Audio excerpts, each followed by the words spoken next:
the real history of the Mongols. The eternal blue sky. In the vast emptiness of the Central Asian steppe, where the grass stretches endlessly toward distant horizons, and the sky seems to touch the earth itself, a people emerged who would reshape the entire world. This is the story of the Mongols, a story of warriors and shamans, of conquest and creation, of destruction and unprecedented cultural exchange.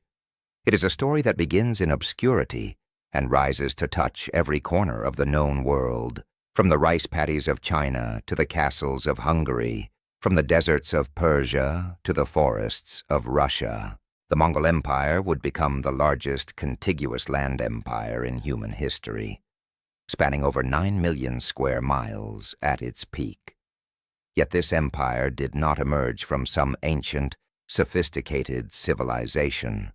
It arose from nomadic tribes who lived in felt tents, who followed their herds across endless grasslands, who knew the stars better than any written language. The Mongols were not city builders or philosophers in the traditional sense. They were riders, archers, survivors in one of the harshest environments on Earth. To understand the Mongols, we must first understand the land that shaped them. The Mongolian steppe is a place of extremes. Summers can reach scorching temperatures, while winters plunge to deadly cold, sometimes reaching -40 degrees. Water is scarce, trees are rare, and survival depends on mobility, adaptability, and an intimate knowledge of nature's rhythms.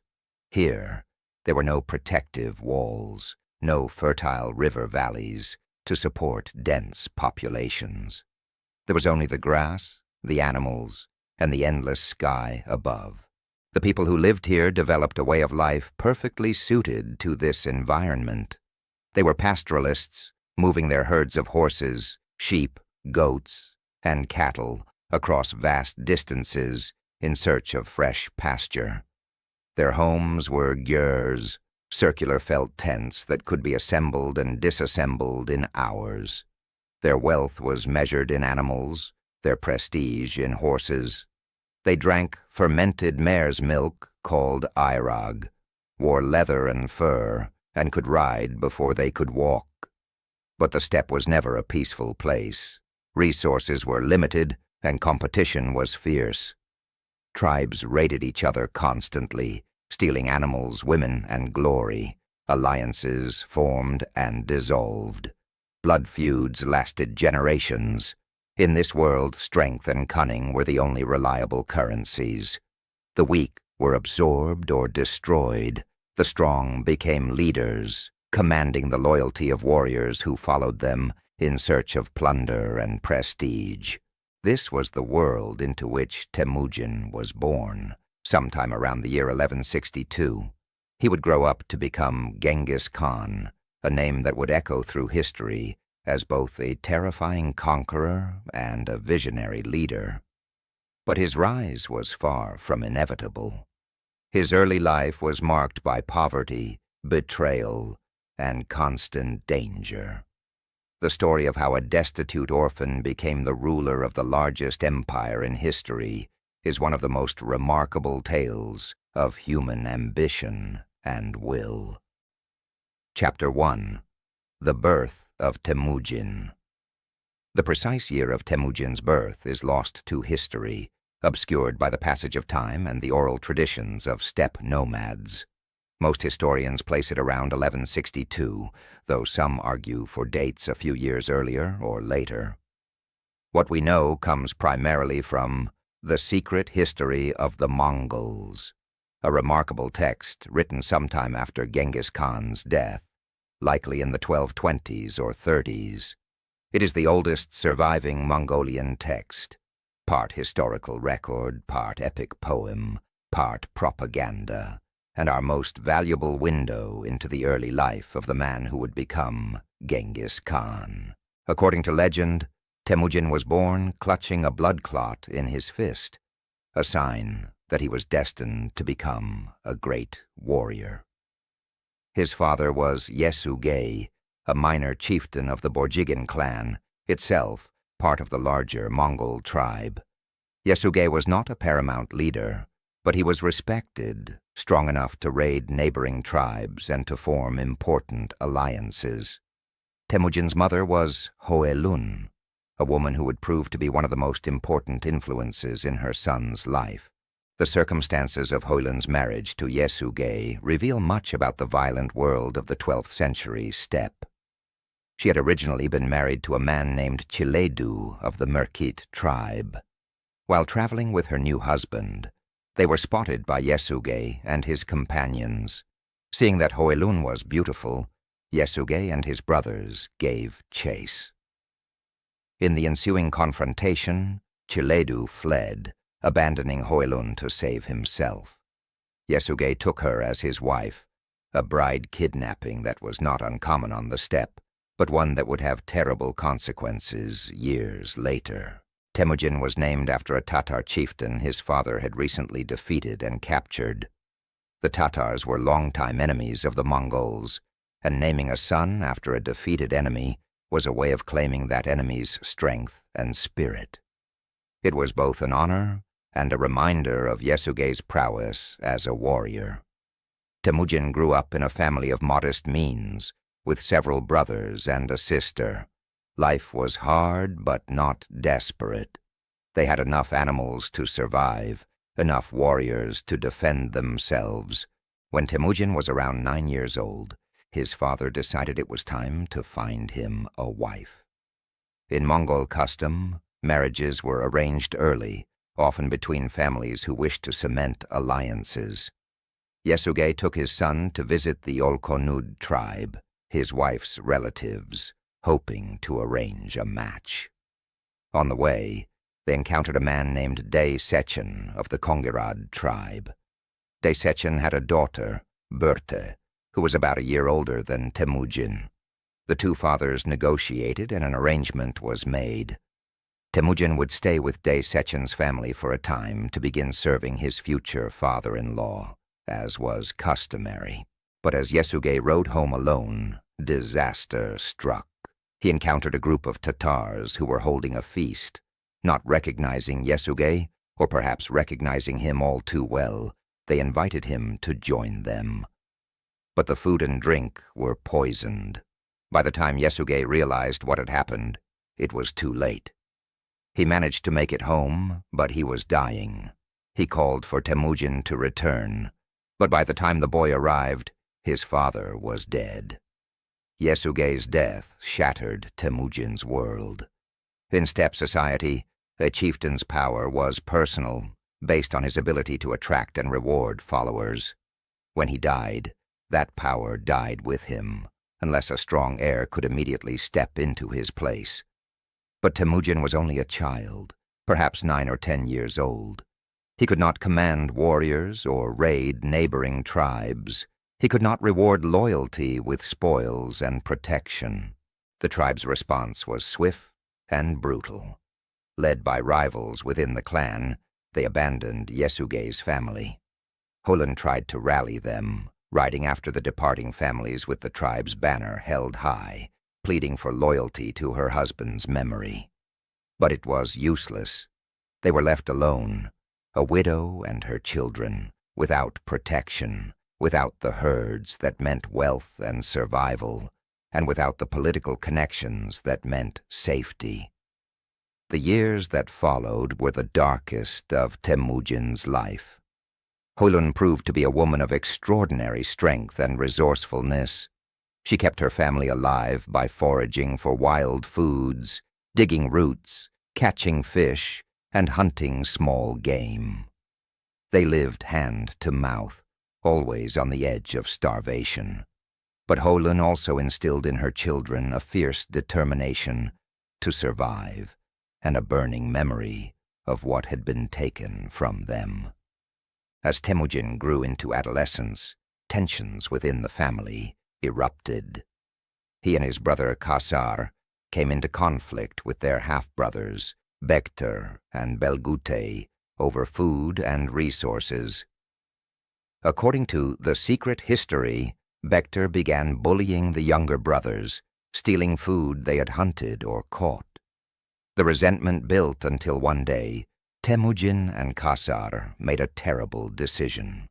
They stalked Bektar like an animal and shot him with arrows, killing him. When Holin discovered what her sons had done, she was horrified and furious. She berated them for murdering their own brother, comparing them to savage beasts. But the deed was done, and in a way, it established Temüjin as the unquestioned leader of the family, willing to do whatever was necessary to assert his authority. It was a lesson he would apply throughout his life. Mercy had its place, but survival and dominance came first. The murder of Bektar did not go unnoticed. Their abandonment by the tribe had not meant complete isolation. Other groups kept an eye on Yesugei's children, seeing them as potential threats or resources. The Taichiud clan, rivals of Yesugei, decided to eliminate the problem.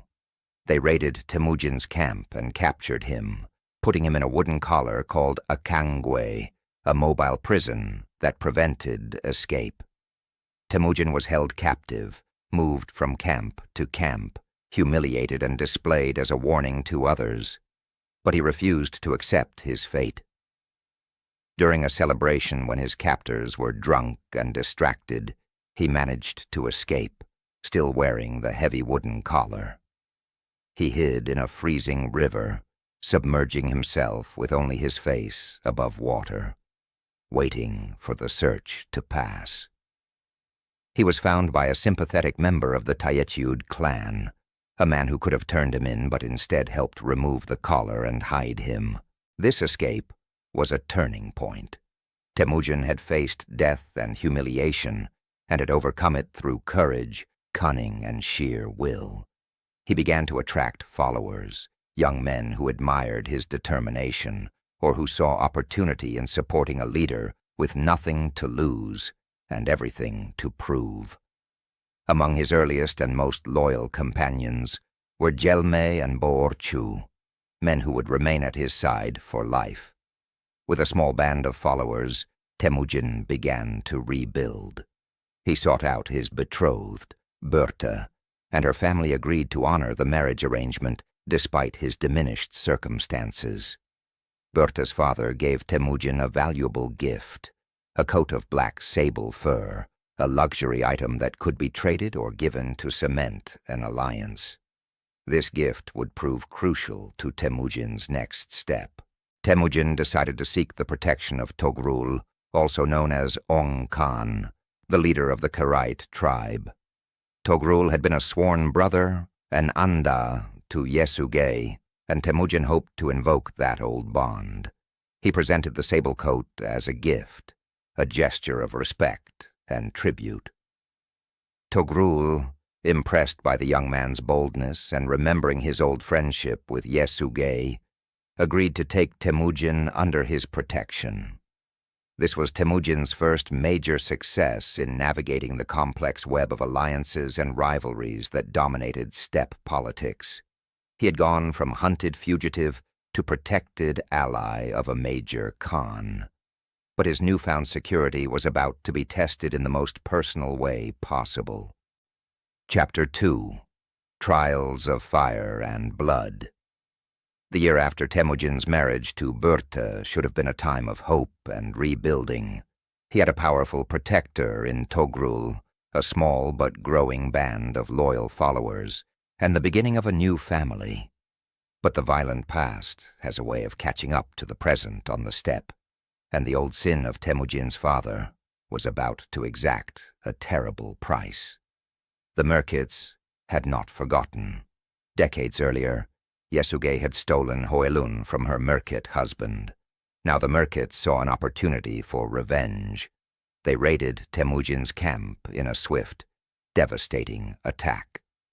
Temüjin, his brothers, and his mother managed to escape into the mountains, but Berta was captured. The Merkits took her as compensation for the bride stolen a generation before. She was given to one of their warriors, forced to become his wife. For Temüjin, this was both a personal catastrophe and a test of his emerging leadership. He could have accepted the loss, as many steppe warriors did when raids went against them. But he refused. He immediately began planning a rescue, calling upon every alliance and obligation he could. He went to Togrul, invoking their relationship and asking for military support. Togrul agreed, seeing an opportunity to cement his bond with this ambitious young warrior and to strike at the Merkits, who were rivals. Temüjin also reached out to Jamuka, his childhood friend and blood brother. Jamuka was already an established leader, charismatic and successful, commanding far more warriors than Temüjin. But the bond of Anda, sworn brotherhood, was sacred, and Jamuka agreed to join the campaign. Together, Togrul, Temüjin, and Jamuka assembled a force of around 20,000 warriors and launched a devastating attack on the Merkit camps. The raid was a complete success. The Merkits were caught by surprise and routed. Temüjin personally searched through the fleeing captives, calling Berta's name. When she heard his voice, she leaped from a cart and ran to him. Their reunion was emotional and profound, but it was also complicated. Berta was pregnant, and it was unclear whether the child was Temüjin's or her captor's. Months later, she gave birth to a son, Yochi, whose paternity would remain ambiguous throughout his life. Temüjin accepted Yochi as his son, but the question of his true parentage would cause political problems for decades. Despite this shadow, Berta would remain Temüjin's primary wife and most trusted companion for the rest of his life. She bore him 3 more sons, Chagatai, Ögedei, and Tolui, as well as several daughters. These sons would all play crucial roles in the Mongol Empire, though their relationships would be complicated by the doubts surrounding Yochi's lineage. The successful rescue of Berta elevated Temüjin's status dramatically. He had proven himself capable of mobilizing powerful allies and executing military operations. Warriors began to flock to him, attracted by his growing reputation and the promise of plunder and protection. But this success also planted the seeds of future conflict. After the Merkit campaign, Temüjin and Jamuka continued to operate as allies and friends. They even renewed their bond of brotherhood in an elaborate ceremony, exchanging gifts and swearing eternal loyalty. For a time, their camps traveled together across the steppe, hunting and raiding in cooperation. But beneath the surface, tensions were building. Jamuka was the senior partner in this relationship, older and more established. He expected deference from Temüjin and his followers, but Temüjin was rapidly growing in power and had his own ideas about how to lead and organize his people. A small incident provided the spark that ignited their rivalry. According to the secret history, during one of their joint migrations, Jamuka suggested they camp separately, with Temüjin's horse herders in one location and Jamuka's sheep herders in another. It was a seemingly minor logistical suggestion, but Temüjin interpreted it as an attempt to divide their forces and assert Jamuka's superiority. That night, without announcing his intentions, Temüjin led his people away under cover of darkness, breaking from Jamuka and establishing his independence. This break was momentous. It forced everyone on the steppe to choose sides. Remarkably, many of Jamuka's own followers defected to Temüjin, attracted by his different style of leadership. Jamuka was a traditional aristocrat, favoring those of noble birth and maintaining strict hierarchies. Temüjin was more meritocratic, promoting men based on loyalty and ability rather than lineage. He also had a reputation for generosity with spoils and for protecting those who submitted to him. Within a short time, Temüjin was proclaimed Khan by his followers, a title that meant he was no longer just a warrior leader, but a sovereign ruler in his own right.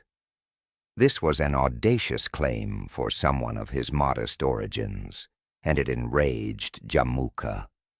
Their friendship turned to bitter rivalry, and the steppe began to polarize around these two ambitious men. In 1180 or 1181, the rivalry erupted into open warfare at the Battle of Dalan Baljut. Jamukha assembled a coalition of 13 tribes, a massive force designed to crush Temüjin once and for all.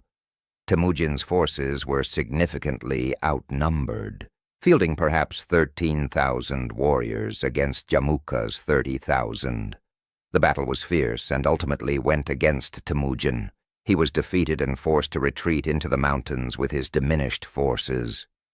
Jamukha's victory could have ended Temüjin's career, but Jamukha made a critical mistake in the aftermath.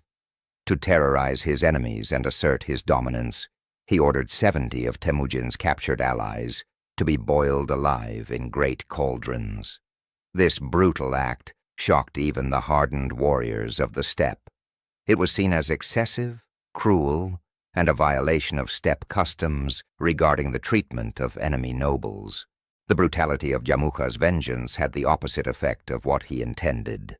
Instead of inspiring fear and submission, it generated sympathy for Temüjin and disgust toward Jamukha. More warriors defected to Temüjin, including some who had fought against him. They admired his resilience in defeat and his more measured approach to leadership. Temüjin understood something fundamental. Cruelty had its place in warfare, but arbitrary brutality alienated potential allies and turned neutrals into enemies. Over the next few years, Temüjin slowly rebuilt his forces and his reputation. He continued to cultivate his relationship with Togrul, serving the Kherite Khan loyally on various campaigns, and presenting him with lavish gifts from successful raids. He also began implementing organizational innovations that would become hallmarks of Mongol military excellence. Temüjin reorganized his forces not along tribal lines, but according to a decimal system, units of tens, hundreds, thousands, and 10,000s.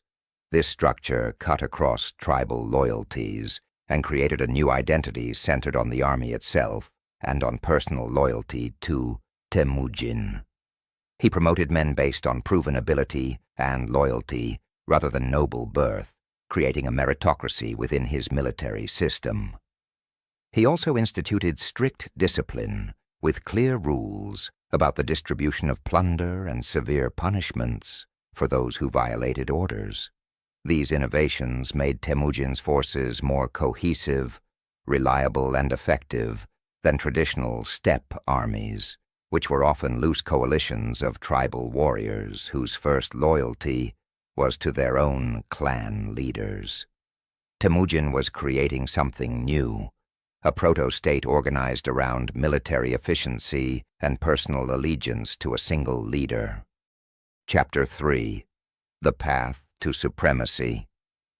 By the late 1190s, the political landscape of the Mongolian steppe was in flux. The Jin dynasty in northern China, which had long manipulated steppe politics by playing tribes against each other, was beginning to lose its grip. The various Mongol tribes, Tatars, Merkits, Kerites, Naimans, and others, were all vying for dominance. In this chaotic environment, Temüjin continued his calculated rise to power. His relationship with Togrul remained crucial. Around 1198, Temüjin had the opportunity to prove his loyalty dramatically. Togrul faced a rebellion from within his own family, with his brother and his own son attempting to overthrow him. Togrul was forced to flee, and he turned to Temüjin for help. Temüjin responded without hesitation, providing troops and support to restore Togrul to power. This act of loyalty greatly strengthened their bond, and Togrul began referring to Temüjin as his adopted son. But Temüjin's growing power was also making him increasingly threatening, even to his allies. Togrul's actual son, Sengum, was particularly resentful and suspicious. He saw Temüjin as a rival for his father's throne and began plotting against him. At the same time, Jamuka continued to be a dangerous enemy, forming and reforming coalitions aimed at destroying Temüjin. The Jin dynasty, observing these developments, decided to intervene. They recognized Temüjin as a useful tool against their traditional enemies, the Tatars, who had long raided Jin territory. Around 1198 to 1202, the Jin launched a military campaign against the Tatars and invited Temüjin and Togrul to participate as allies. This was an enormous opportunity for Temüjin, both for plunder and for eliminating old enemies. The campaign against the Tatars was brutal and decisive. Temüjin had not forgotten that the Tatars had poisoned his father, and he pursued them with particular vengeance. After achieving victory, he made a momentous and controversial decision. He ordered the execution of all Tatar males taller than the height of a cart axle, effectively killing all adult men and adolescent boys. The Tatar women and children were absorbed into Temüjin's own tribe, their ethnic identity erased.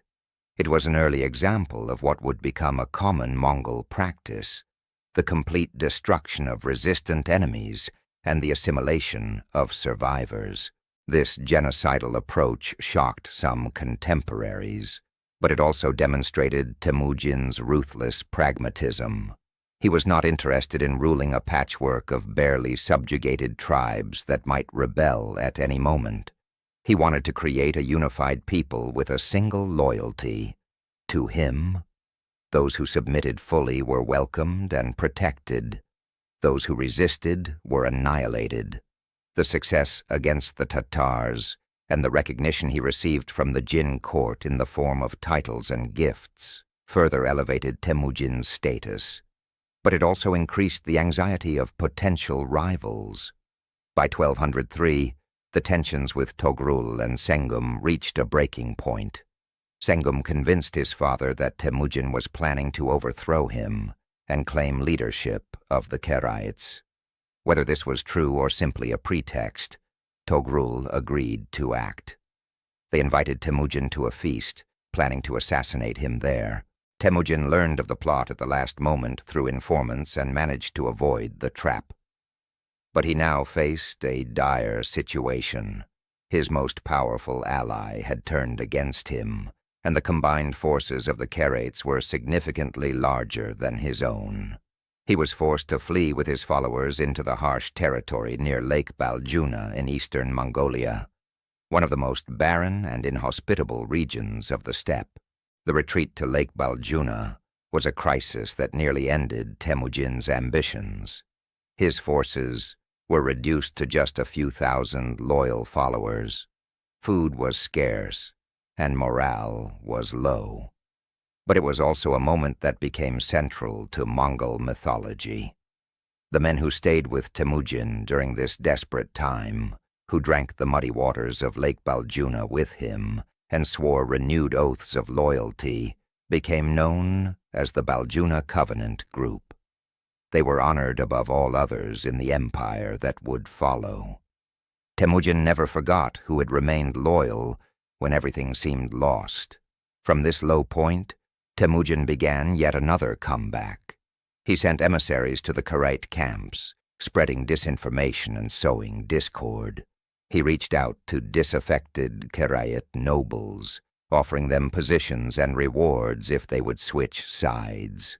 Slowly, Togrul's coalition began to fracture. When Temüjin finally attacked, many Karait warriors defected in the middle of the battle or simply refused to fight. The campaign against the Karaits climaxed in 1203 and 1204. Togrul was defeated and killed while fleeing, reportedly by border guards who didn't recognize him. Sengum escaped but died later in exile. Temüjin absorbed the Karait people into his own confederation, taking control of their vast herds and rich pasture lands in central Mongolia. Many Karaite nobles were given positions of honor in Temujin's administration, including skilled craftsmen, scribes, and administrators who brought with them knowledge of Chinese, Persian, and Uyghur cultures. With the Karaites defeated, only a few major rivals remained. The Naimans in western Mongolia were the most powerful, and they became the natural rallying point for those who opposed Temujin's growing dominance. Jamukha, still nursing his long rivalry, joined forces with the Naiman Khan. So did remnants of other defeated tribes, including some Merkits and Tatars. The final confrontation came in 1204 at the Battle of Chakirmaut against the Naimans. It was the largest and most decisive battle of Temujin's rise to power. The Naiman forces were substantial, but they were also a coalition of different groups with different interests. Temujin's forces, by contrast, were highly disciplined and unified in purpose. Temujin employed sophisticated tactics, using feigned retreats to draw out and divide the enemy forces, then attacking with concentrated cavalry charges. His commanders had been trained to operate with coordinated precision, using flags and signals to maintain cohesion across vast distances. The Naimans, fighting in a more traditional steppe manner with less central coordination, were overwhelmed. The Naiman Khan was killed, and his forces were scattered. This single victory effectively ended organized resistance to Temujin's rule over Mongolia. One by one, the remaining independent tribes submitted or were destroyed. Jamukha, Temujin's old friend and eternal rival, was betrayed by his own followers and delivered to Temujin in chains. The meeting between these two men, who had once been as close as brothers, was poignant. Temujin reportedly offered Jamukha a chance to renew their friendship and serve as his right hand. But Jamukha refused, saying that there could only be one sun in the sky. He asked instead for an honorable death.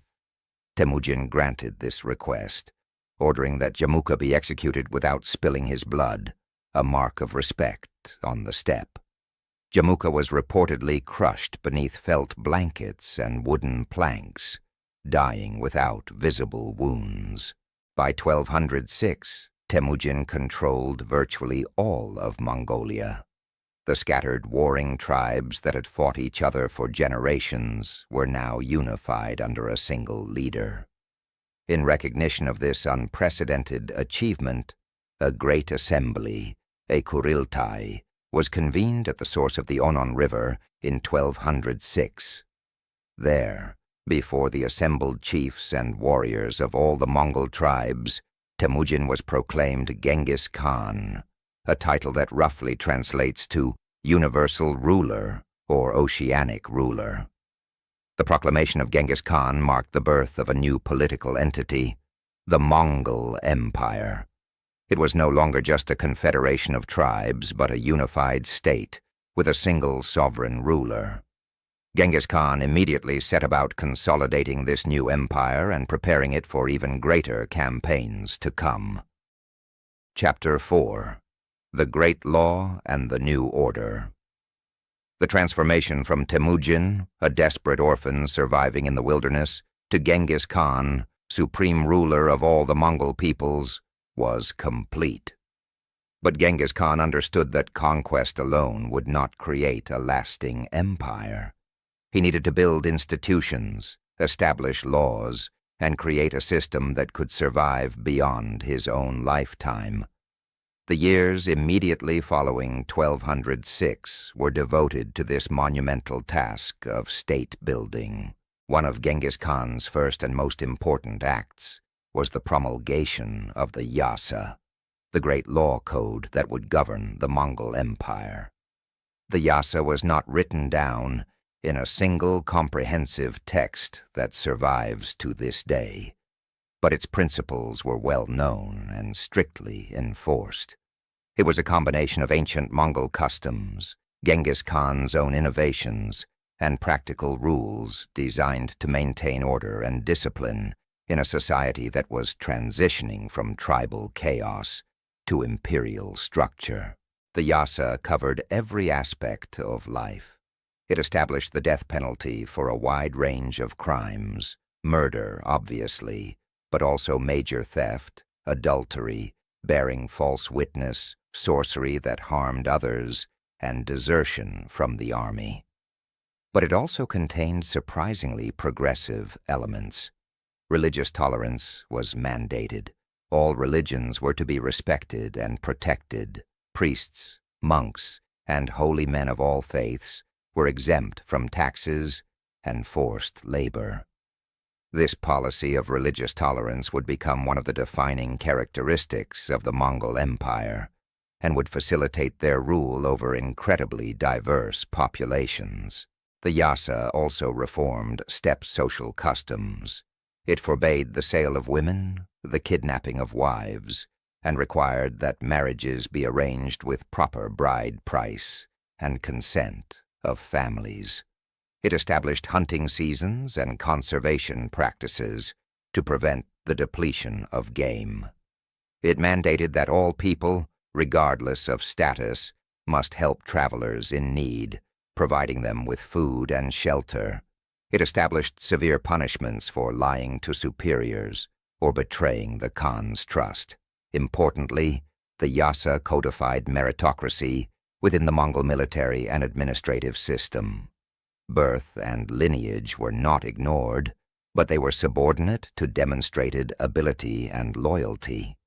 A talented commoner could rise to command thousands, while a noble who proved incompetent or disloyal could be reduced to nothing.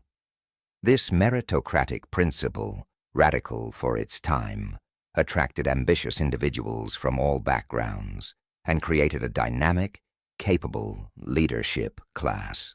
Genghis Khan also formalized the military structure that he had been developing for years.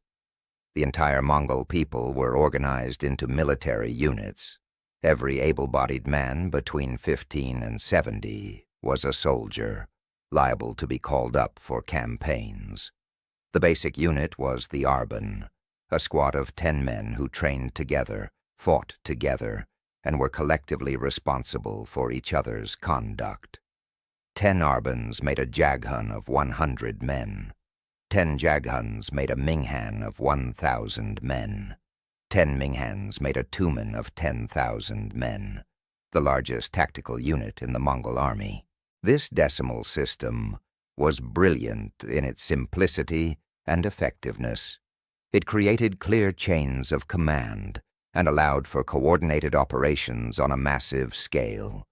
Units could be combined and divided as needed without losing their organizational integrity. Orders could be transmitted quickly through the hierarchy.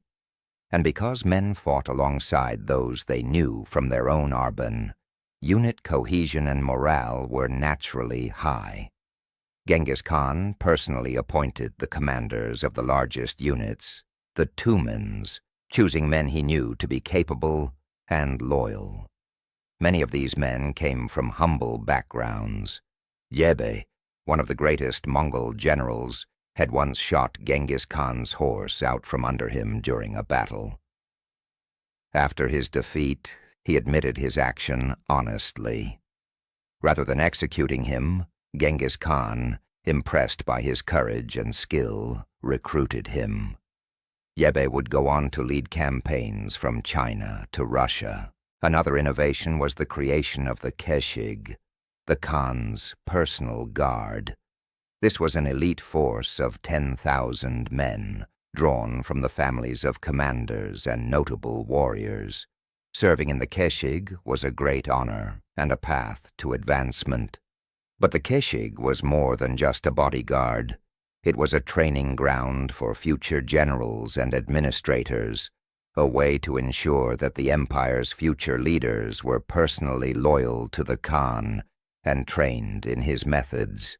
Even the lowest-ranking member of the Keshig outranked any ordinary commander of 1,000. Genghis Khan also recognized the importance of intelligence and communication. He established a sophisticated system of scouts and spies, who ranged ahead of Mongol armies, gathering information about enemy dispositions, terrain, political divisions, and anything else that might be useful. He created the Yam, a postal relay system with stations across the empire where messengers could change horses and continue their journey without delay. This allowed orders and information to travel at unprecedented speeds, sometimes covering over 200 miles in a single day. Perhaps most importantly, Genghis Khan addressed the issue of literacy and record-keeping. The Mongols had no written language of their own. They were an oral culture, relying on memory and verbal transmission of information. But Genghis Khan recognized that administering an empire required records, written orders, and diplomatic correspondence. He adopted the Uyghur script, which had been used by the Karats and other tribes influenced by Turkic and Iranian cultures. He appointed a Uyghur scholar named Tatar Tonga to adapt this script for the Mongolian language and to teach it to Mongol princes and administrators. This was the beginning of written Mongolian, and it transformed Mongol governance. Written laws could be preserved and disseminated. Tax records could be maintained. Diplomatic correspondence could be conducted. The administrative apparatus of the empire became far more sophisticated and efficient. Genghis Khan also reorganized Mongol society in ways that broke down old tribal divisions and created new loyalties. Conquered peoples were distributed among the various Mongol units rather than being kept together as distinct groups. This prevented the formation of ethnic power bases that might challenge Mongol supremacy. At the same time, Mongol nobles were given territories and peoples to administer that were not their original tribal lands. This created a new aristocracy based on service to the Khan, rather than ancient tribal rights. By 1207, the Mongol nation was no longer a collection of feuding tribes, but a unified, organized, and formidable military state. Genghis Khan had created an army of perhaps 100,000 to 125,000 warriors, though the total Mongol population, including women, children, and elderly, was perhaps around 1 million people. This meant that the Mongols could field an army representing about 10 to 12% of their total population, an extraordinarily high ratio that was possible only because of their nomadic lifestyle and total military organization. But Genghis Khan's ambitions extended far beyond the Mongolian steppe. He had unified the Mongols not for its own sake, but as a foundation for something much larger. He looked at the wealthy, sedentary civilizations that surrounded the steppe, China to the east, the Islamic world to the west, and he saw opportunity. The stage was set for the Mongol conquests that would reshape the world. Chapter 5. The Conquest of Northern China. To the south of Mongolia lay the greatest prize in Asia, China. But China in the early 13th century was not unified. It was divided into multiple states, each powerful in its own right. The Jin dynasty controlled the north, ruling from Beijing and commanding the territories of northern China, Manchuria, and parts of Mongolia. The Jin were originally a people called the Jurchens from Manchuria, who had conquered northern China a century earlier, overthrowing the Song dynasty and pushing them south. The southern Song dynasty controlled central and southern China, ruling from Hangzhou. They were wealthy and culturally sophisticated, but militarily weaker than the Jin. Further west was the Western Xia dynasty, also known as the Tangut Empire, controlling the Gansu Corridor and parts of modern Ningxia and Inner Mongolia. The Western Xia were ethnically Tibetan, but heavily influenced by Chinese culture. Genghis Khan's first target was the Western Xia. There were several reasons for this choice. The Western Xia controlled the trade routes along the Gansu Corridor, the eastern terminus of the Silk Road. Conquering them would bring enormous wealth and control over trade between China and Central Asia. They were also militarily weaker than the Jin and geographically closer to Mongolia. Finally, the Western Xia had periodically paid tribute to steppe powers, but had recently become defiant. Genghis Khan saw an opportunity to enrich his people and establish his empire's credentials as a power capable of conquering sedentary civilizations. The first campaign against Western Xia began in 1205, even before Genghis Khan had fully consolidated his control over all Mongol tribes. It was a probing attack, testing Mongol capabilities against fortified cities and settled agricultural societies. The Mongols encountered immediate challenges. They were superb in open battle, but they had no experience with siege warfare. The Western Xia retreated behind their city walls, and the Mongols initially lacked the equipment and knowledge to breach them. But Genghis Khan was a quick learner. He began recruiting Chinese engineers and siege experts who had defected from the Jin or who were captured in battle. These specialists taught the Mongols how to build and operate siege engines, catapults, trebuchets, siege towers, and battering rams. The Mongols proved to be eager students, and they added their own innovations, using their superior mobility to surround cities completely, cutting off supplies and reinforcements. The campaigns against Western Xia stretched over several years with interruptions as Genghis Khan dealt with other threats and opportunities. By 1209, the Mongols had devastated much of Western Xia territory, and the Tangut Emperor sued for peace. He agreed to provide tribute, including a daughter of the royal family as a bride for Genghis Khan, and to supply troops for future Mongol campaigns. Western Xia became a vassal state, not fully conquered but subordinate to Mongol power. With Western Xia neutralized, Genghis Khan turned his attention to the Jin dynasty.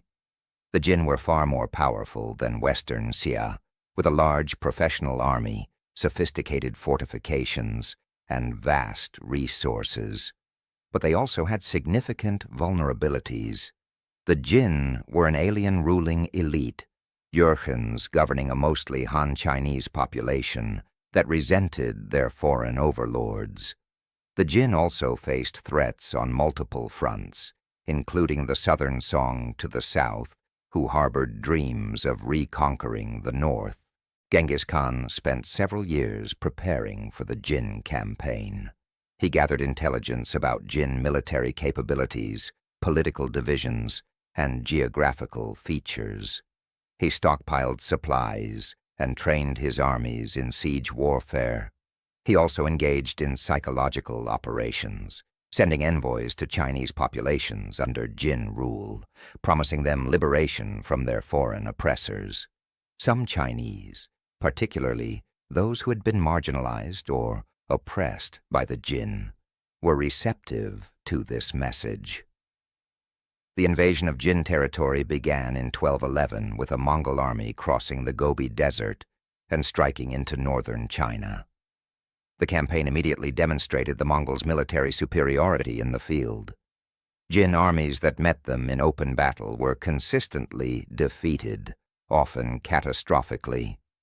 Mongol mobility, discipline, and tactical sophistication overwhelmed the more ponderous Jin forces. But taking the Jin cities proved more difficult. The Jin had centuries of experience with steppe nomads and had built elaborate defensive systems. Major cities like Beijing, then called Zhongdu, had multiple walls, huge garrisons, and extensive supplies. The Mongols besieged these cities, but progress was slow. The Jin capital at Zhongdu was particularly formidable, with walls 40 feet high and a garrison of perhaps 100,000 troops. The war against the Jin lasted years and was characterized by extreme brutality on both sides. The Mongols adopted a terror strategy, making examples of cities that resisted. When a city surrendered immediately, its population was usually spared and sometimes even treated relatively well. But if a city resisted and had to be taken by storm, the Mongols would massacre the entire population and raze the city to the ground. This created a powerful incentive for surrender and saved the Mongols from having to conduct long, costly sieges. In 1213, a major breakthrough occurred when Mongol forces surrounded Zhongdu and cut it off from supplies. The Jin emperor fled south to Kaifeng, abandoning his capital. This act of abandonment demoralized the Jin defenders and encouraged defections. The siege dragged on through 1214 and into 1215. The city suffered from starvation, disease, and internal strife. Finally, in 1215, Zhongdu surrendered. The Mongols occupied the city and subjected it to systematic plundering that lasted months. Much of the city was destroyed, though the Mongols preserved some areas for their own use. The fall of Zhongdu was a turning point. The Jin dynasty was crippled, though not destroyed. The Jin emperor in Kaifeng tried to negotiate peace, offering tribute and recognizing Mongol suzerainty. Genghis Khan accepted these terms for the moment, having other concerns that demanded his attention. But the Jin remained in Mongol sights, and the conquest would be completed by Genghis Khan's successors. The campaigns in China taught the Mongols valuable lessons. They learned that conquering sedentary civilizations required more than just military prowess. It required administration, governance, and the incorporation of local expertise. Genghis Khan began appointing Chinese advisors and administrators to help govern conquered territories. He adopted some Chinese bureaucratic practices while maintaining Mongol military dominance. The Mongols also discovered the immense wealth that could be extracted from agricultural civilizations. The plunder from Chinese cities was staggering. Gold, silver, silk, precious stones, art objects, and vast quantities of grain and other supplies. This wealth was distributed among the Mongol warriors and nobility, enriching the entire nation. It also funded further conquests and helped bind warriors to Genghis Khan's cause. But the conquest of China also revealed the limitations of nomadic armies. Cities could not be conquered by cavalry charges alone. Populations could not be ruled simply by intimidation. The Mongols would need to adapt, to incorporate new technologies and new forms of governance. Genghis Khan proved remarkably willing to do this, pragmatically adopting whatever worked regardless of its origin. By 1216, Genghis Khan had established Mongol dominance over much of northern China and had amassed enormous wealth and prestige. But his ambitions were not satisfied. He turned his attention westward, toward Central Asia and the Islamic world, where new challenges and even greater prizes awaited.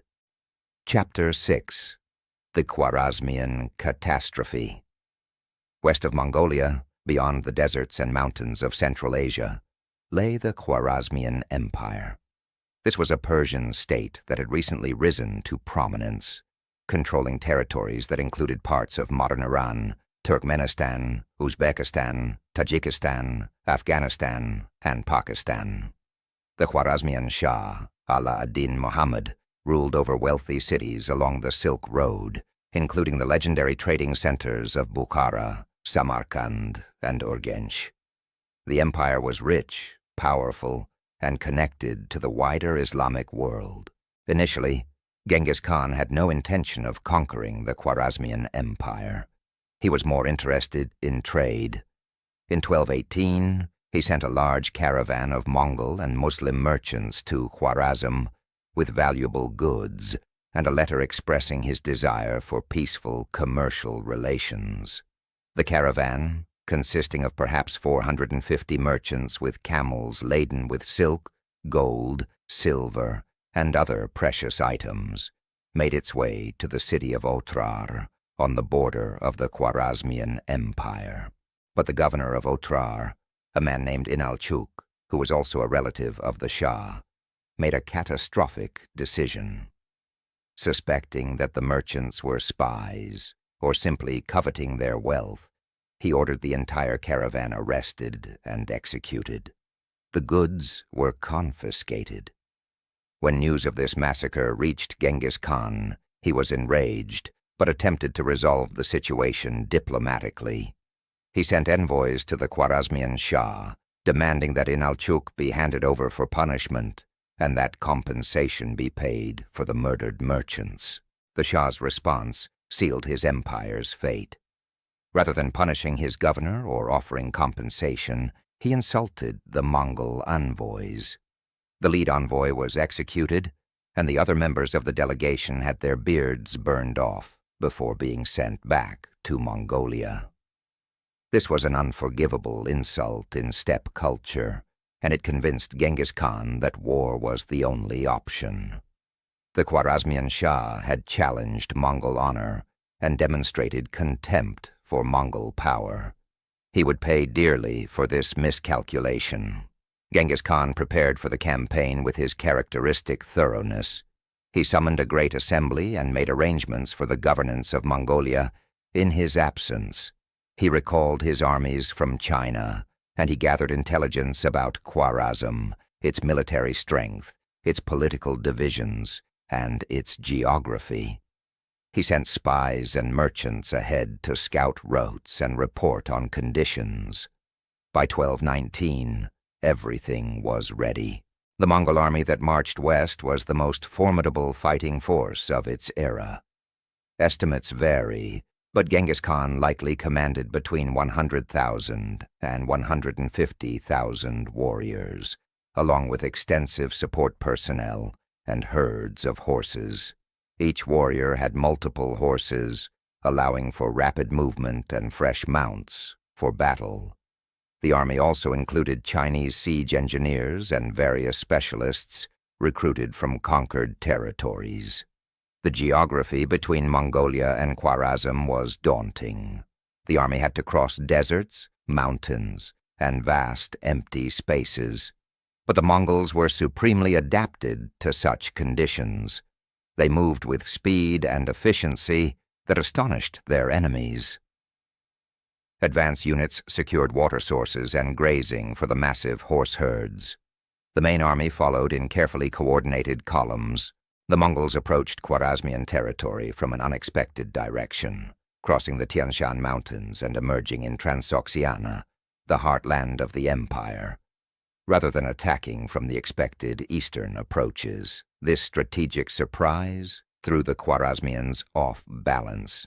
The Shah had distributed his forces to defend various cities rather than concentrating them for a decisive field battle, a strategy that would prove disastrous. The Mongol conquest of Khwarazm was swift and utterly devastating. The campaign that followed would become legendary for its brutality and for the complete destruction of one of the Islamic world's great powers.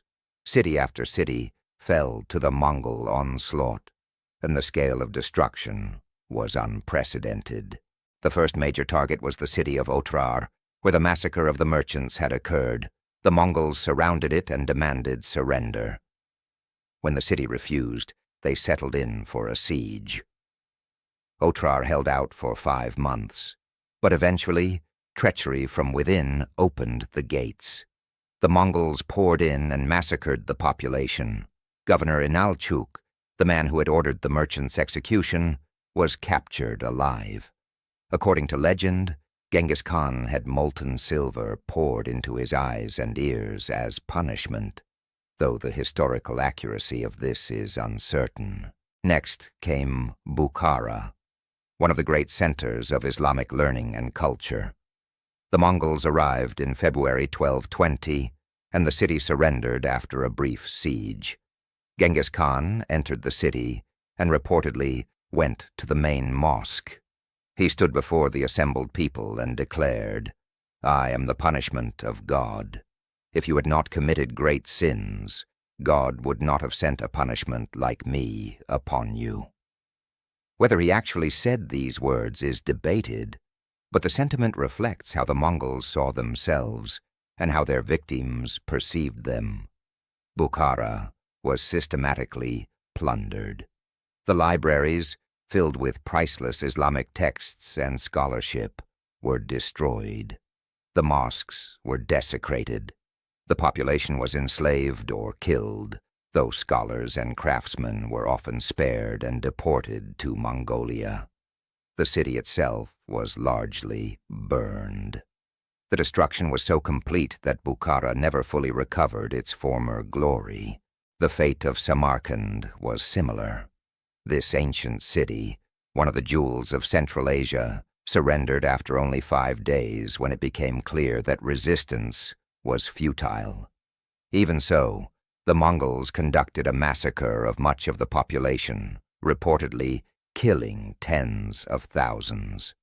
The city's artisans, including skilled metalworkers, weavers, and architects, were sent to Mongolia. The city was plundered and partially destroyed, though like Bukhara, it would eventually be rebuilt under later Mongol rule. The Khwarazmian Shah, Muhammad, proved to be an ineffective leader in this crisis. Rather than rallying his armies for a concentrated defense or a decisive battle, he fled from city to city as the Mongols advanced. Genghis Khan sent a special pursuit force under 2 of his best generals, Ögedei and Subutai, to hunt down the Shah. This pursuit became one of the most remarkable military expeditions in history. Chapter 7: The Great Chase and the Raid into Russia. The pursuit of Shah Muhammad by Ögedei and Subutai was a campaign within a campaign, an extraordinary demonstration of Mongol strategic mobility and determination. With a force of perhaps 20,000 to 30,000 warriors, these 2 generals chased the Shah across the breadth of his empire and beyond, covering thousands of miles through deserts, mountains, and hostile territories. Shah Muhammad fled westward, hoping to find safety and rally support from other Islamic powers. But everywhere he went, the Mongol pursuit force was not far behind. City after city, province after province, the Shah found no refuge. His own subjects were demoralized by his flight, and his authority crumbled. Some cities surrendered to the Mongols. Others fell into chaos. The Shah's empire was disintegrating around him. Finally, the Shah reached the shores of the Caspian Sea and took refuge on a small island. There, sick, exhausted, and broken in spirit, he died in late 1220 or early 1221, possibly from pneumonia or simply from the accumulated stress of seeing his empire destroyed in a matter of months. His son, Jalal ad-Din, would attempt to continue resistance, but the Khwarazmian Empire as a political entity was finished. But Ögedei and Subutai did not turn back. With the Shah dead and their primary mission complete, they made a decision that would have enormous historical consequences. They continued westward on what became a reconnaissance in force, a massive raid that would take them around the Caspian Sea, through the Caucasus, and into southern Russia. It was an incredible journey that demonstrated Mongol capabilities to the wider world and brought them into contact with civilizations that had never even heard of Mongolia. The Mongol force moved through northern Persia and the Caucasus, defeating Georgian armies and raiding into Azerbaijan. They encountered a bewildering variety of peoples: Armenians, Georgians, Alans, various Turkish tribes, and peoples of the North Caucasus. Some they fought, some they negotiated with, and some they simply bypassed. The Mongols were outnumbered and far from home, but their speed, tactical skill, and ruthless efficiency allowed them to defeat larger forces repeatedly. In 1221, the Mongols emerged from the Caucasus into the steppes north of the Black Sea and the Caspian Sea, territories inhabited by various nomadic Turkish peoples called the Kipchaks, or Cumans. The Mongols used both military force and diplomacy to neutralize these peoples.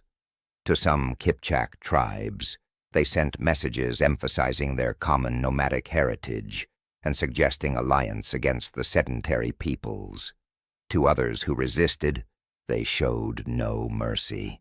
The arrival of the Mongols in this region had immediate repercussions. Kipchak refugees fled westward into Russia, bringing tales of a terrifying new enemy. The Russian principalities of the time were divided, ruled by competing princes of the Rurikid dynasty. The most powerful were Kiev, Vladimir, Chernigov, and Galicia. These princes had complex relationships with the Kipchaks, sometimes allied with them, sometimes raiding against them, but generally aware of them as neighbors and occasional threats. When Kipchak Khans came to the Russian princes begging for help against the Mongols, some princes agreed to assist. They assembled a coalition army, bringing together forces from multiple principalities, along with Kipchak allies. The combined force, perhaps numbering 80,000 men, marched eastward to confront the invaders. The armies met at the Battle of the Kalka River in May 1223. It was the first major engagement between Mongols and Russians, and it would establish a pattern that would hold for decades. The Mongols used their standard tactics: feigned retreats to draw the enemy out, rapid maneuvers to divide the enemy forces, and concentrated attacks on isolated units. The Russian and Kipchak coalition, lacking unified command and coordination, fell into every trap. The battle was a catastrophic defeat for the Russians and Kipchaks. The Mongol forces, though significantly outnumbered, destroyed the coalition army. Russian princes were killed or captured. One captured prince and his commanders were reportedly placed under heavy boards, and the Mongols held a victory feast on top of them, crushing them to death under the weight. A brutal execution reserved for nobility to avoid spilling royal blood on the ground. After their victory at the Kalka River, the Mongols turned eastward and began the long journey back to Mongolia. They had been away for over 3 years, had covered perhaps 20,000 miles, had fought battles from China to Russia, and had delivered a shocking demonstration of Mongol military power to the entire Eurasian world. When they rejoined Genghis Khan, they brought with them invaluable intelligence about the lands and peoples to the west, and confirmation that there were more worlds to conquer. Meanwhile, Genghis Khan had continued the conquest of Khwarazm. After the fall of the major cities, resistance continued in some areas. Jalal ad-Din, the Shah's son, proved to be a capable and courageous leader. He rallied the remaining Khwarazmian forces and fought several battles against the Mongols. In late 1221, he even managed to defeat a Mongol force in Afghanistan, one of the few times that anyone succeeded in beating the Mongols in open battle during Genghis Khan's lifetime. But Genghis Khan personally took the field against Jalal ad-Din. In 1221, at the Battle of the Indus River, the Mongols cornered Jalal ad-Din's army against the river. The battle was fierce, and Jalal ad-Din fought with great valor. When defeat became inevitable, he reportedly spurred his horse off a cliff into the Indus River and swam to the other side, escaping into India. Genghis Khan, watching from the opposite bank, is said to have remarked to his sons, "A father should have such sons," expressing grudging respect for his enemy's courage. The Mongols pursued Jalal ad-Din into the Indus Valley, raiding into what is now Pakistan and seeing the riches of the Indian subcontinent. But Genghis Khan decided not to attempt a full invasion of India at that time. The climate was unfamiliar, the terrain was difficult for cavalry, and he had other priorities. The Mongols withdrew, having thoroughly destroyed the Khwarazmian Empire, and demonstrated their power to the entire Islamic world. The conquest of Khwarazm had taken from 1219 to 1223, and had resulted in destruction on an almost unimaginable scale. Modern historians estimate that the population of the region may have been reduced by as much as 75% through death and displacement. Great cities were left in ruins. Irrigation systems that had supported agriculture for centuries were destroyed and never fully rebuilt. The cultural and economic vitality of Central Asia was dealt a blow from which it never entirely recovered. But from the Mongol perspective, the campaign was an overwhelming success. They had punished those who insulted them, conquered an empire, acquired vast wealth, and expanded their territory dramatically. They had also perfected their techniques for conquering sedentary civilizations and had incorporated thousands of engineers, craftsmen, and administrators from the conquered territories. The Mongol Empire was no longer just a steppe nomad confederation. It was becoming a world power capable of projecting force across thousands of miles and ruling over diverse populations. Chapter 8. The Final Campaigns and the Death of the Khan. Genghis Khan returned to Mongolia in 1223 as an undisputed world conqueror. He was now in his 60s, an advanced age for the time, especially for someone who had lived such a physically demanding and violent life. But he was not ready to rest. He had unfinished business, particularly with the Western Xia, who had failed to provide the promised military support during the Khwarazmian campaign. The Western Xia had agreed to become Mongol vassals in 1209, but their compliance had been inconsistent. They had failed to send troops as required when Genghis Khan invaded Khwarazm, claiming they were dealing with their own problems. To Genghis Khan, this was a breach of their agreement and an insult to Mongol authority. The Tangut Emperor had reportedly sent a message suggesting that if the Mongols were not strong enough to fight without Western Xia assistance, perhaps Genghis Khan should not be Khan. This was a fatal miscalculation. In 1226, Genghis Khan launched his final campaign, an invasion of Western Xia intended to punish their defiance and complete their conquest. The campaign began well for the Mongols, with cities falling and Tangut armies being defeated. But during the siege of one city, Genghis Khan suffered an injury. The exact nature of this injury is unclear in historical sources. Some accounts say he fell from his horse during a hunt and never fully recovered. Others suggest he was wounded in battle. Some later sources even suggest he was injured or killed by a Tangut princess, taken as a war trophy, though this is likely legend rather than fact. Whatever the cause, Genghis Khan's health deteriorated rapidly during the 1227 campaign. He developed a fever and grew increasingly weak. Knowing he was dying, he summoned his sons and top commanders and gave them his final instructions. He ordered that his death be kept secret until Western Xia was completely conquered to prevent the enemy from taking heart. He laid out strategic plans for the continued conquest of the Jin dynasty in China, and he arranged for the succession. The question of succession was complex. By Mongol custom, the youngest son inherited the father's household and property, while older sons were expected to establish their own. But an empire was different from a household, and Genghis Khan had to balance tradition with political reality. His oldest son, Yoke, was already estranged from the family, partly because of the persistent doubts about his paternity. Genghis Khan's second son, Chagatai, was capable but hot-tempered and had a bitter rivalry with Yochi. The third son, Ögedei, was more diplomatic and even-tempered. The youngest, Tolui, was perhaps the most militarily talented but was disqualified by being the youngest. Genghis Khan chose Ögedei as his successor, believing he had the temperament and skills to hold the empire together. This decision would prove wise, though it also stored up problems for future generations.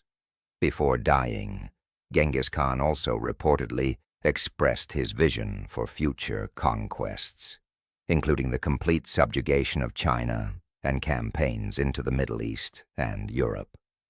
Genghis Khan died in August 1227, likely in a military camp in the Liupan Mountains, in what is now Ningxia, China. His death was indeed kept secret as he had ordered. The western Xia capital fell shortly thereafter, and the Tangut royal family was exterminated. The Tangut people and culture were subjected to such thorough destruction that they virtually disappeared from history. It was Genghis Khan's final act of vengeance. The Khan's body was taken back to Mongolia for burial. The funeral procession killed anyone they encountered along the way to maintain secrecy about the exact time and place of his death. Genghis Khan was buried somewhere in the Khenti Mountains of Mongolia, the region where he had been born and where he had first risen to power. The exact location of his tomb remains unknown to this day. According to tradition, thousands of horses were driven over the burial site to obliterate any trace of it, and anyone who knew its location was killed. Various legends speak of enormous treasures buried with him, but if so, they remain undiscovered. The news of Genghis Khan's death was eventually made public, and the impact resonated across the empire and beyond. A great Kurultai was convened, and after some political maneuvering and debate, Ögedei was confirmed as the new Great Khan in 1229. The transition, remarkably, occurred without major civil war or fragmentation, a testament to the institutional structures and loyalty networks that Genghis Khan had created. Genghis Khan left behind an empire that stretched from the Pacific Ocean to the Caspian Sea, from Siberia to the borders of India. At his death, the Mongol Empire controlled territories inhabited by perhaps 100 million people, an enormous population for a nomadic people who numbered barely more than 1 million themselves. The sheer scale of conquest, accomplished in just over 2 decades, was unprecedented and has never been repeated. But Genghis Khan's legacy was more than just conquest. He had transformed the Mongols from scattered tribes into a unified nation. He had created a legal code, administrative systems, and military organizations that would last for generations. He had promoted religious tolerance, meritocracy, and trade. He had established communication networks and postal systems that connected distant parts of the empire. And he had set in motion historical processes that would continue long after his death. Chapter 9. The Reign of Ögedei and the Consolidation of Empire. The death of Genghis Khan could have marked the end of Mongol expansion. History is filled with empires that fragmented immediately after the death of their charismatic founder. But the Mongol Empire proved to be more resilient than most. This resilience was largely due to the institutions Genghis Khan had created and to the capable leadership of his successors, beginning with his son Ögedei. Ögedei Khan ruled from 1229 to 1241, a period of 12 years that saw the empire continue to expand, while also developing the administrative and cultural infrastructure necessary for long-term stability. Ögedei was not the greatest military commander among Genghis Khan's sons. That distinction probably belonged to his younger brother Tolui, but he had other qualities that made him suited for empire building. He was diplomatic, generous, and willing to delegate authority to capable subordinates. One of Ögedei's first priorities was establishing a permanent capital for the empire. The Mongols had always been nomadic, and even Genghis Khan had never built a true capital city. But ruling an empire that stretched across multiple continents required some fixed point of administration, a place where embassies could be received, records kept, and policies coordinated. Ögedei chose a location in the Orkhon Valley of central Mongolia and founded the city of Karakorum in 1235. Karakorum was never a large city by the standards of Chinese or Islamic civilizations. At its peak, it probably had a population of only 10 to 15,000 permanent residents.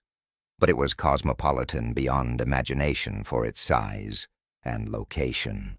Merchants and envoys from China, Persia, Russia, and eventually even Western Europe converged there. The city had Buddhist temples, Islamic mosques, Nestorian Christian churches, and shamanist shrines, all existing side by side. Chinese craftsmen worked alongside Persian architects. The palace complex featured walls decorated with murals and a famous silver tree fountain that dispensed various alcoholic beverages designed by a captured French goldsmith. The establishment of Karakorum symbolized the Mongols' transition from purely nomadic raiders to rulers of a sedentary empire. While the Mongol elite continued to spend much of their time in traditional mobile camps, following their herds and hunting, they now also had a fixed center of government, where administrative business could be conducted year-round. Ögedei also reformed the empire's administrative structure. He divided the empire into 4 main sections, or ulus, each governed by one of Genghis Khan's sons or their descendants. The central ulus, including Mongolia and northern China, was directly controlled by the Great Khan. The western ulus, including much of Central Asia, went to Chagatai. The northwestern territories, including the western steppe and eventually Russia, went to Jochi's sons, primarily Batu. The southwestern territories, initially the lands conquered from Khwarazm, were assigned to Tolui's family, though this arrangement would evolve over time. This division would eventually lead to the fragmentation of the empire into separate khanates, but in Ögedei's time, it was a practical way to govern vast territories while maintaining unity under the Great Khan's supreme authority. Each ulus was responsible for its own military forces and local administration, but owed allegiance and tribute to the Great Khan. Ögedei also regularized the tax system. Under Genghis Khan, taxation had been somewhat haphazard, based largely on plunder and irregular tribute. Ögedei established more systematic taxation, drawing on Chinese and Persian administrative expertise. Chinese territories were organized into districts with tax quotas. A census was conducted in northern China in 1235 to determine population and agricultural capacity. Tax farming was instituted, where merchants bid for the right to collect taxes in specific regions, providing guaranteed revenue to the empire, while allowing the merchants to profit from efficient collection. These reforms were not always popular, and they sometimes led to oppression of local populations. Tax farmers could be ruthless in extracting maximum revenue, but the system did provide regular income to support the army, the administration, and the building projects that Ögedei favored. The Great Khan himself was known for his generosity, regularly distributing wealth to nobles, warriors, and even to the poor. This generosity helped maintain loyalty, but also required substantial revenue. One of Ögedei's most significant decisions was to resume the conquest of the Jin dynasty in northern China. Genghis Khan had defeated the Jin and forced them to pay tribute, but he had not completely destroyed them. The Jin still controlled much of northern China and continued to resist Mongol authority whenever possible. Ögedei decided to finish what his father had started. The final campaigns against the Jin took place from 1230 to 1234. They were long, difficult, and costly, but ultimately successful. The Mongols employed a combination of military force and diplomacy, allying with the southern Song dynasty against their common enemy. Song forces attacked the Jin from the south, while the Mongols pressed from the north and west. The Jin fought desperately, but they were caught between two enemies and slowly crushed. The Jin capital of Kaifeng fell in 1233 after a brutal siege that involved starvation, disease, and reportedly acts of cannibalism among the desperate defenders.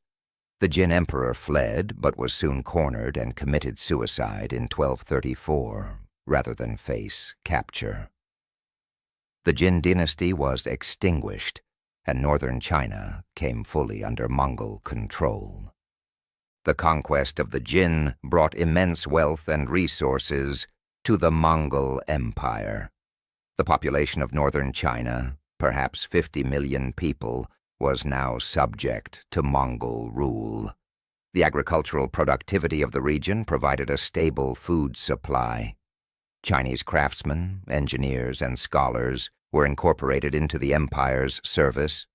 The Mongols were learning that conquered peoples were more valuable as productive subjects than as corpses or refugees. This realization led to a gradual evolution in Mongol policy. In the early years of conquest, the Mongols had often massacred urban populations and devastated agricultural lands, partly as terror tactics, and partly because nomads had little use for such things. But as the empire grew, administrators and advisors convinced the Mongol leadership that preserving productive populations and infrastructure was more beneficial than destroying them. A key figure in this policy shift was Yelu Chukai, a Khitan nobleman who had served the Jin, but transferred his loyalty to the Mongols. Yelu Chukai was appointed as one of Ögedei's chief advisors and used his position to advocate for more humane and sustainable governance. He argued that the empire could extract far more wealth through systematic taxation of living, productive populations than through one-time plunder of destroyed cities. He helped establish the census system, regularized taxation, and promoted the preservation of Chinese cultural and administrative traditions. Not all Mongol nobles agreed with this approach. Some argued that agricultural lands should be converted to pasture for Mongol herds, that cities were useless luxuries, and that the traditional nomadic way of life should be maintained. Ögedei navigated these competing visions, generally supporting the more pragmatic approach of preserving productive populations, while ensuring that Mongol military dominance and nomadic identity remained central to the empire's character. While consolidating control in China, Ögedei also turned his attention westward. The Western campaigns would prove to be some of the most dramatic and consequential in Mongol history, bringing the Mongols into direct conflict with the Christian kingdoms of Eastern Europe and the Islamic powers of the Middle East. Chapter 10. The Invasion of Eastern Europe.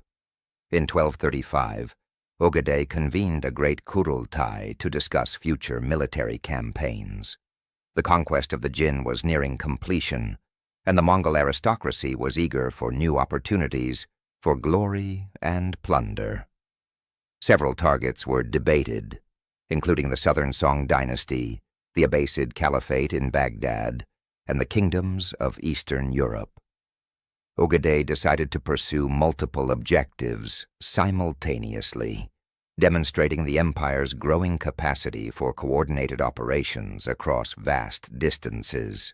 The European campaign was assigned to Batu Khan, a grandson of Genghis Khan, through his eldest son, Yoke. Batu was given command of a massive army, with other Mongol princes and their contingents assigned to serve under him. This included Guyuk, Ögedei's son, and Möngke, Tolui's son, both future great Khans. The supreme military commander was Subutai, the brilliant general who had pursued the Khwarazmian Shah and raided Russia years before. By 1236, Subutai was probably in his 60s, an ancient age for a warrior. But he remained sharp and capable. The stated objective was to conquer the lands that had been assigned to Yoke, but had never been fully subjugated, primarily Russia and the western steppe. But the Mongols were also driven by curiosity about what lay beyond, by the desire for wealth and glory, and by the conviction that their destiny was to rule the entire world under the eternal blue sky. The invasion began in 1236 with attacks on the Volga Bulgars and various tribes of the northern Caucasus and the Volga region. These preliminary campaigns were successful, and by 1237, the Mongols were ready to invade the Russian principalities proper. Russia at this time was fragmented into a dozen major principalities and numerous smaller ones, each ruled by princes of the Rurikid dynasty. They fought among themselves as much as they cooperated, and they had learned little from the Mongol victory at the Kalka River 14 years earlier. The city of Ryazan was the first major Russian city in the Mongols' path. In December 1237, a Mongol army appeared before its walls and demanded surrender. The Prince of Ryazan sought help from his fellow Russian princes, but none came. Ryazan stood alone, and after a few days of siege, it fell. The Mongols massacred the population, burned the city, and killed the princely family. The destruction was so complete that Ryazan never fully recovered and eventually ceased to be an important city. The Mongols then moved against Vladimir, the most powerful Russian principality. The Grand Prince, Yuri II, attempted to rally forces to resist, but was unable to coordinate an effective defense. The Mongol army split into multiple columns that moved with terrifying speed, attacking multiple cities simultaneously. Vladimir fell in February 1238 after a brief siege. The Grand Prince's family, who had taken refuge in the city, were killed when the cathedral where they sheltered was burned. Grand Prince Yuri had been away from Vladimir trying to gather an army when his capital fell. He continued his efforts, but in March 1238, his forces were caught and destroyed by a Mongol army at the Battle of the Sit River. Yuri himself was killed, along with most of his warriors and several other Russian princes. The defeat was catastrophic for Vladimir and left the principality essentially leaderless. Throughout the winter of 1237 to 1238, the Mongols systematically conquered and destroyed city after city in northeastern Russia. Moscow, then a minor town, was burned. Suzdal was sacked. Torzhok was besieged for 2 weeks before falling. The Mongols demonstrated remarkable ability to conduct winter warfare, something that would surprise European armies centuries later when Napoleon and Hitler discovered how brutal Russian winters could be. But the Mongols, coming from the harsh Mongolian steppe, were perfectly adapted to cold weather campaigns. Only Novgorod, the wealthy northern republic, was spared. The Mongols approached to within about 100 miles, but then turned back, probably because spring thaws were making the marshy terrain around Novgorod difficult for cavalry, and because they had already achieved their primary objectives. Novgorod's escape was lucky, but temporary. The city would later submit to Mongol authority without fighting, becoming a tributary state. After devastating northern Russia, the Mongol armies spent the summer and autumn of 1238 in the steppe, resting their horses and reorganizing. In 1239, they turned their attention to southern Russia and began attacking the principalities along the Dnieper River. Chernigov was destroyed in the autumn of 1239. Then, in 1240, the Mongols approached Kiev, the ancient capital and spiritual heart of Russia. Kiev in 1240 was a city in decline compared to its earlier glory, but still significant.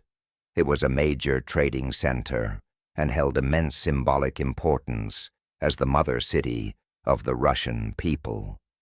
The arrival of the Mongol army outside its walls in autumn 1240 was a momentous event. The Mongols sent envoys demanding surrender. The Khivans killed the envoys, an act that sealed the city's fate. The siege of Kiev began in November 1240. The Mongols brought up their siege engines and began a methodical bombardment of the walls. The defenders fought valiantly, but after weeks of siege, the walls were breached on December 6th. The Mongols poured through the gaps in waves. The fighting was desperate and brutal. The defenders made a final stand in the Church of the Tithes, which collapsed under the weight of refugees and warriors crowding onto its roof. The city fell, and the Mongols subjected it to a thorough sacking. Much of Kiev was destroyed, its population killed or enslaved. The fall of Kiev was a traumatic event in Russian history, marking the beginning of what would be called the Tatar Yoke, over 2 centuries of Russian subjugation to Mongol rule. But for the Mongols, Kiev was just one more city in their westward advance. Beyond Russia lay Poland, Hungary, and the rest of Catholic Europe. Would the Mongols stop at the borders of Christendom, or would they continue their conquests into the heartland of Western civilization? Chapter 11. The Mongols in Europe. By early 1241, the Mongol armies had completed the conquest of Russia and stood on the borders of Catholic Europe. Refugees and scattered reports had carried news of the terrible eastern invaders to Poland and Hungary, but the scale of the threat was not fully appreciated. The Mongols were seen as just another nomadic raiding party, unpleasant but manageable. This complacency would prove nearly fatal for Eastern Europe. In the spring of 1241, the Mongol forces split into several columns for a coordinated invasion of Poland and Hungary. This division of forces, operating hundreds of miles apart but coordinating their movements and objectives, demonstrated the sophisticated command and control capabilities that the Mongols had developed. One force moved northwest into Poland. Another moved west into Hungary through the Carpathian passes. Yet another moved southwest to prevent Hungarian and Austrian forces from combining against the main thrust. The northern column invaded Poland in March 1241. The Mongol forces, perhaps 20,000 strong, moved with their usual speed, burning towns and defeating any Polish forces that attempted to resist. At Tursko, they destroyed a Polish army. At Chmielnik, they routed another Polish force. The Polish kingdom was politically fragmented, with dukes controlling various regions and often feuding with each other. This disunity prevented an effective coordinated response. Duke Henry II, the Pious of Silesia, attempted to assemble a coalition army to face the invaders. He gathered Polish forces along with contingents of Teutonic knights, various German knights, and even some units from France. The army, perhaps 20,000 to 25,000 strong, was well equipped and included a large number of heavily armored cavalry. Henry marched to confront the Mongols, confident that European knightly valor would prevail. The armies met at the Battle of Legnica, also known as the Battle of Liegnitz, on April 9th, 1241. The battle would become famous in European history as a cautionary tale about underestimating the Mongols. The European forces had numerical parity, or perhaps even superiority, and they had heavier armor and larger horses than the Mongols. But these advantages meant nothing against Mongol tactical sophistication. The Mongols used their classic tactics. They engaged the European heavy cavalry with light cavalry skirmishers who shot arrows and then retreated when charged. The European knights pursued, breaking their formation in the chase. The Mongols may have also used smoke screens to confuse the Europeans and to conceal their movements. When the European forces were sufficiently dispersed and exhausted, the Mongols turned and counterattacked with their own heavy cavalry and concentrated archery. The European army was shattered, Duke Henry was killed, reportedly beheaded, and his head displayed on a lance. The Mongols filled 9 sacks with the ears cut from the dead, a grisly method of tallying enemy casualties. After Legnica, the Mongol northern column moved into Moravia, but then withdrew eastward to join the main campaign in Hungary. The invasion of Poland had been a raid in force, designed to prevent Polish and German forces from interfering with the primary objective, the conquest of Hungary. Hungary was a much more valuable target than Poland. It had richer agricultural lands, a more centralized kingdom, and critically, it had vast plains that were perfect terrain for Mongol cavalry operations. The Hungarian Great Plain, or Alfold, was essentially a western extension of the Eurasian steppe, a landscape where the Mongols could fight in their preferred manner. King Béla Vöthör of Hungary had received warnings about the Mongol threat. A Dominican friar named Julian had traveled east years before and returned with reports of Mongol intentions to invade Hungary. Béla had taken some defensive measures, but he also faced political opposition from his nobles, who resented his attempts to centralize royal power. When the crisis came, Hungary was not as united or prepared as it needed to be. The main Mongol force, led by Batu Khan and commanded by Subutai, invaded Hungary through the Carpathian Mountains in multiple columns in March 1241. The Mongols moved through the mountain passes with their usual speed and efficiency, emerging onto the Hungarian plain and beginning to ravage the countryside. Béla summoned his barons and assembled an army. Estimates range from 15,000 to 60,000 men to confront the invaders. The two armies maneuvered for several days, with the Mongols apparently retreating before the Hungarian advance. This retreat was partially genuine, as the Mongols were waiting for all their columns to concentrate, but it was also a psychological operation designed to make the Hungarians overconfident. The armies finally clashed at the Battle of Mohi on April 11, 1241, just 2 days after the Battle of Legnica, hundreds of miles to the north.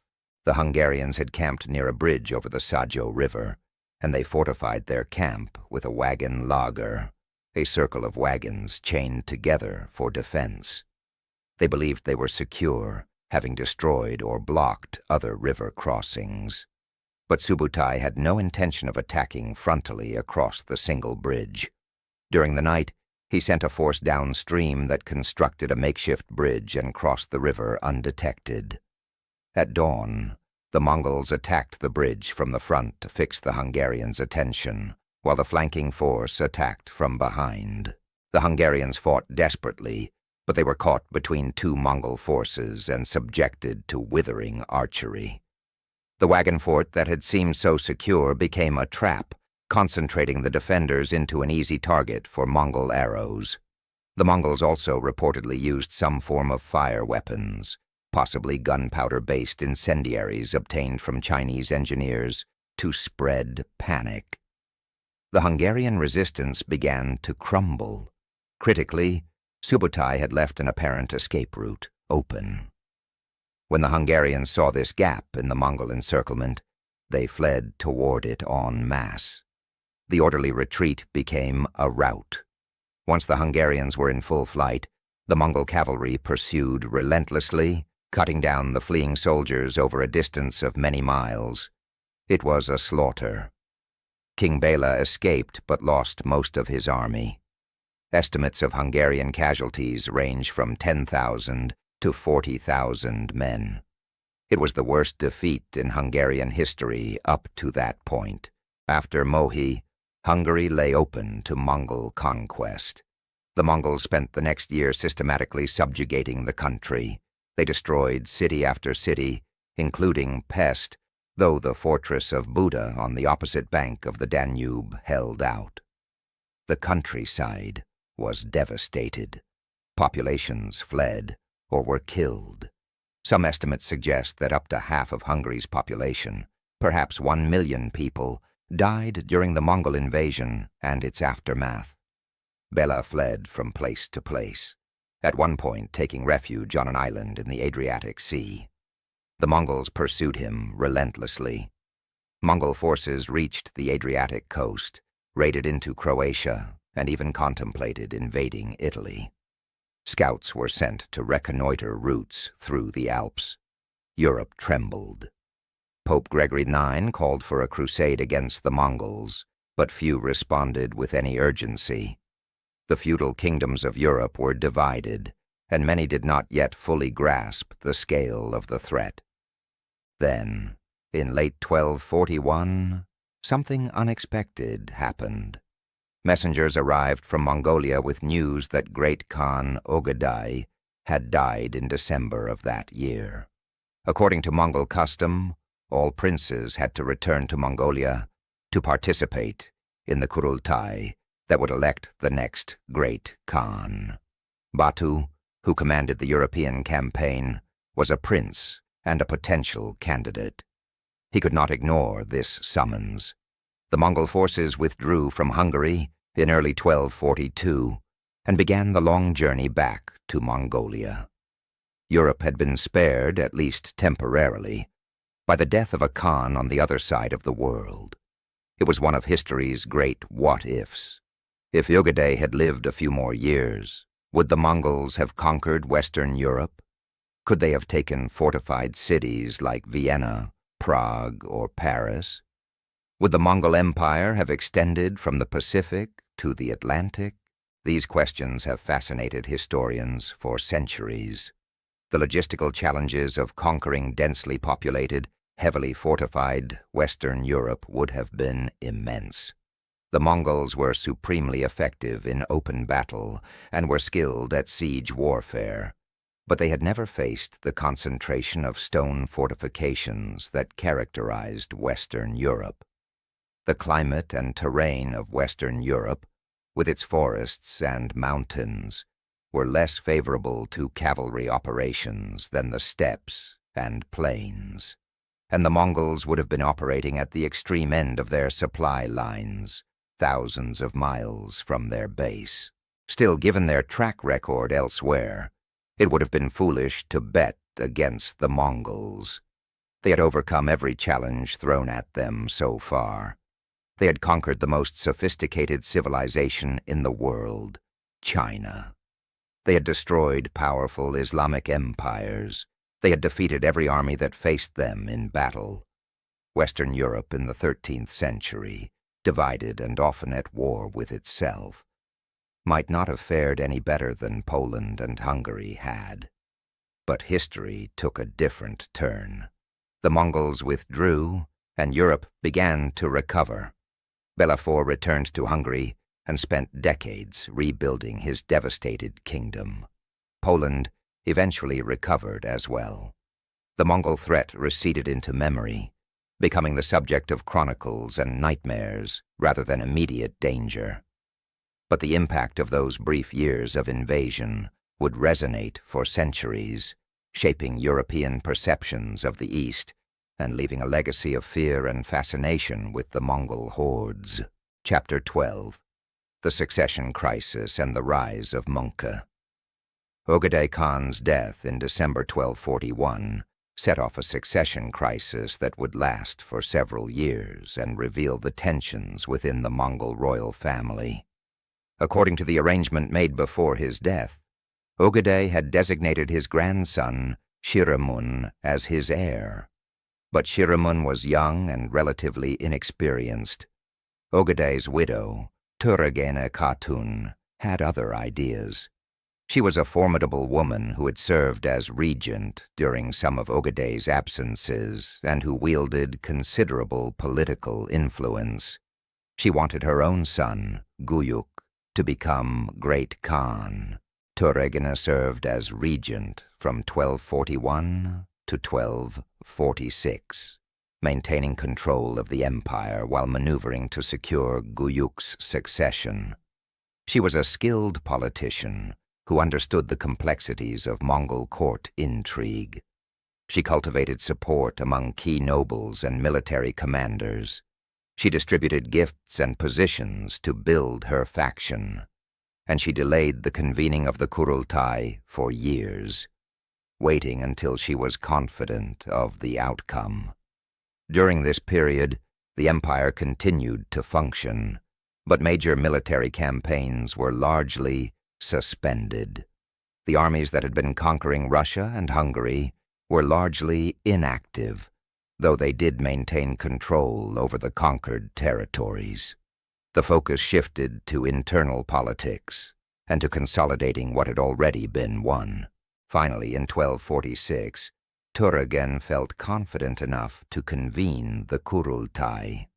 It was held at a specially constructed camp near Karakorum and was attended by princes, generals, and nobles from across the empire. Representatives even came from various subject peoples, including Russian princes. After the required rituals and deliberations, Guyuk was proclaimed Great Khan. Guyuk's reign would prove to be short and controversial. He was reportedly not well liked by many of the Mongol elite. He had a reputation for arrogance and poor judgment. He had clashed with Batu during the European campaign, reportedly refusing to follow Batu's strategic directions and showing disrespect for his cousin's authority.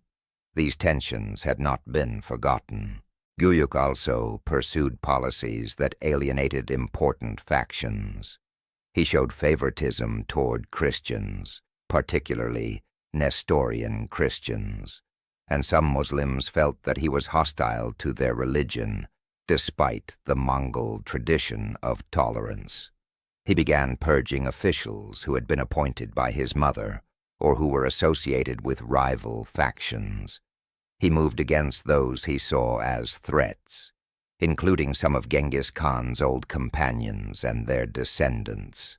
Most dangerously, Guyuk and Batu became increasingly hostile to each other. Batu, who controlled the western portion of the empire, including Russia and the western steppe, refused to attend Guyuk's Kurultai, sending his brother instead.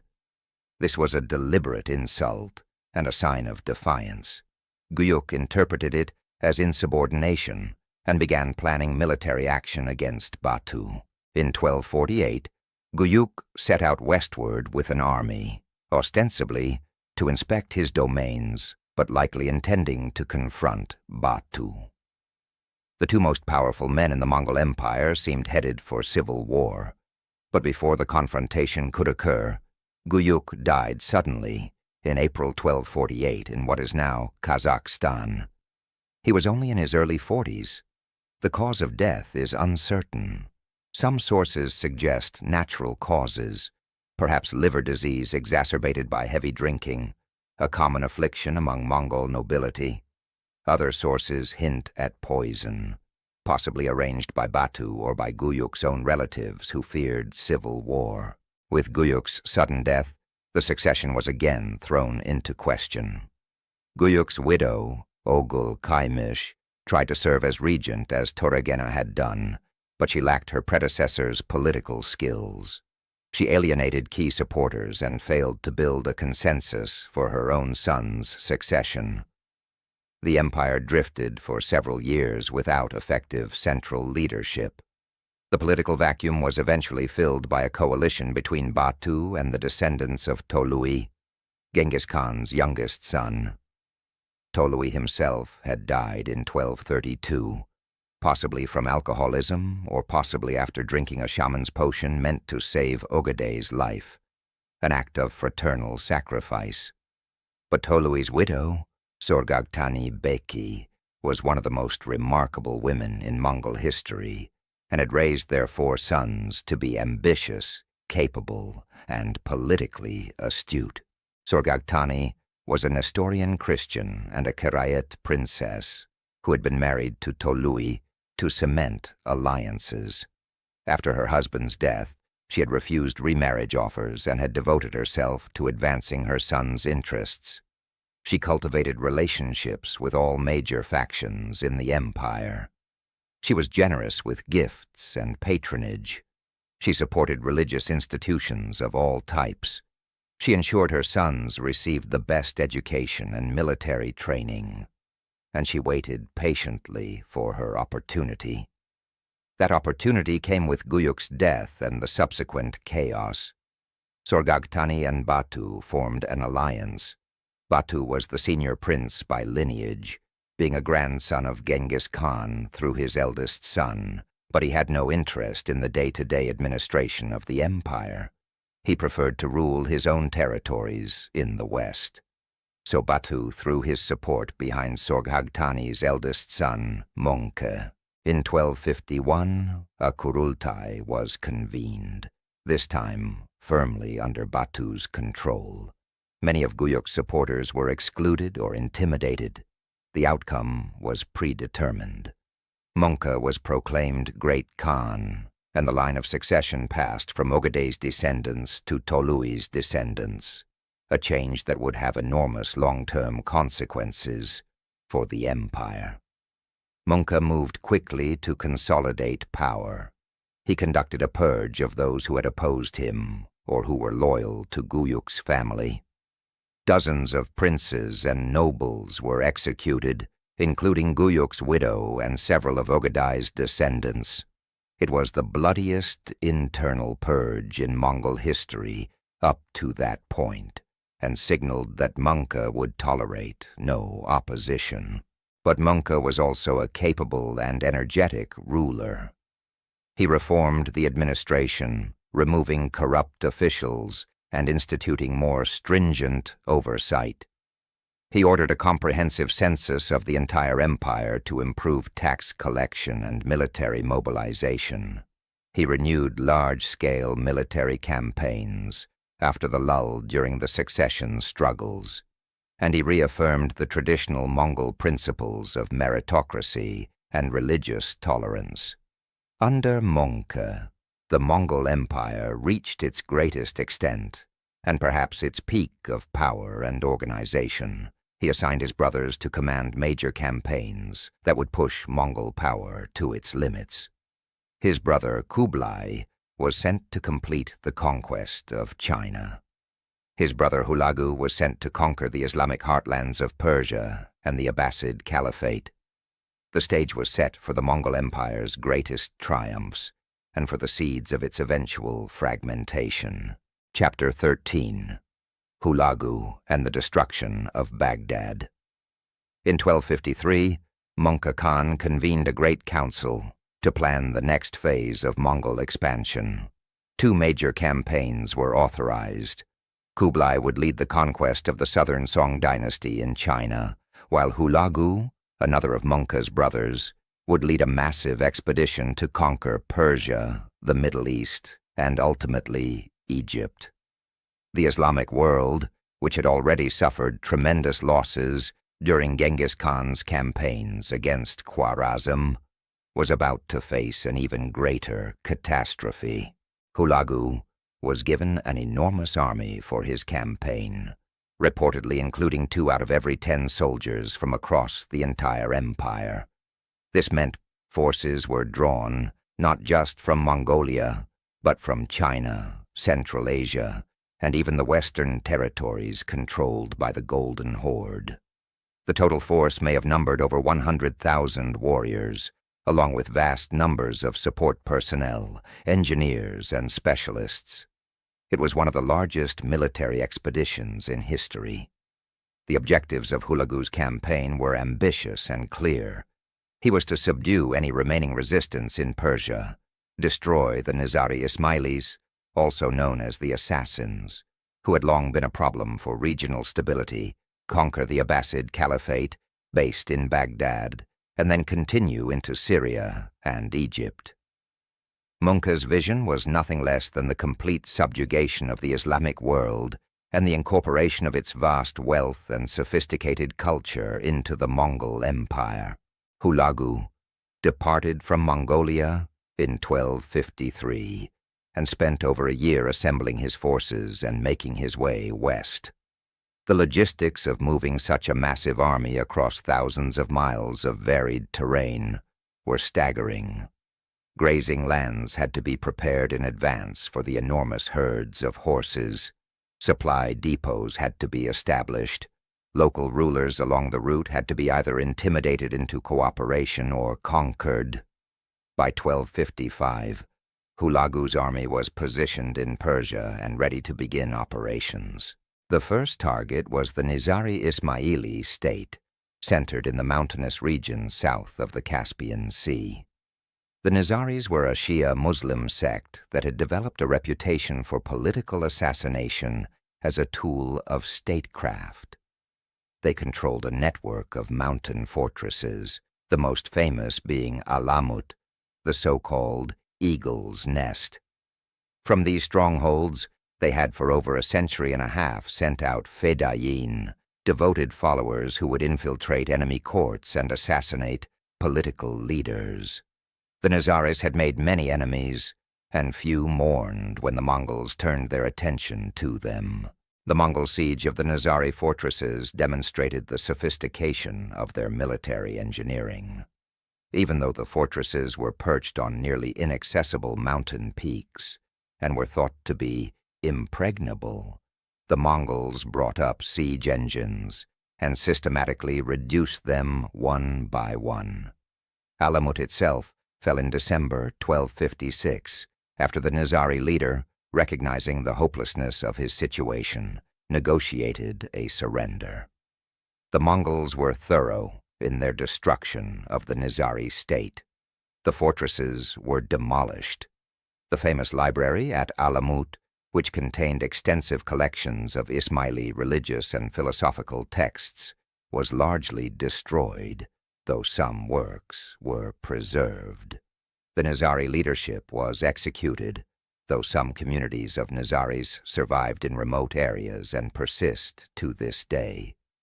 The political power of the assassins, however, was permanently broken. With the Nizari threat eliminated, Hulagu turned his attention to the greatest prize in the Islamic world, Baghdad, the capital of the Abbasid Caliphate.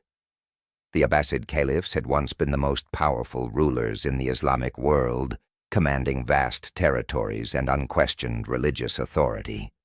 But by the 13th century, their temporal power had declined dramatically. They controlled only Iraq and parts of western Persia. Their military forces were modest. Their political authority was undermined by the rise of various Turkic military dynasties, but they still held immense symbolic importance as the successors of the Prophet Muhammad and as the titular leaders of Sunni Islam. The reigning caliph was al-Mustasim, who had inherited a difficult situation. He was surrounded by advisors who underestimated the Mongol threat and who failed to prepare adequate defenses.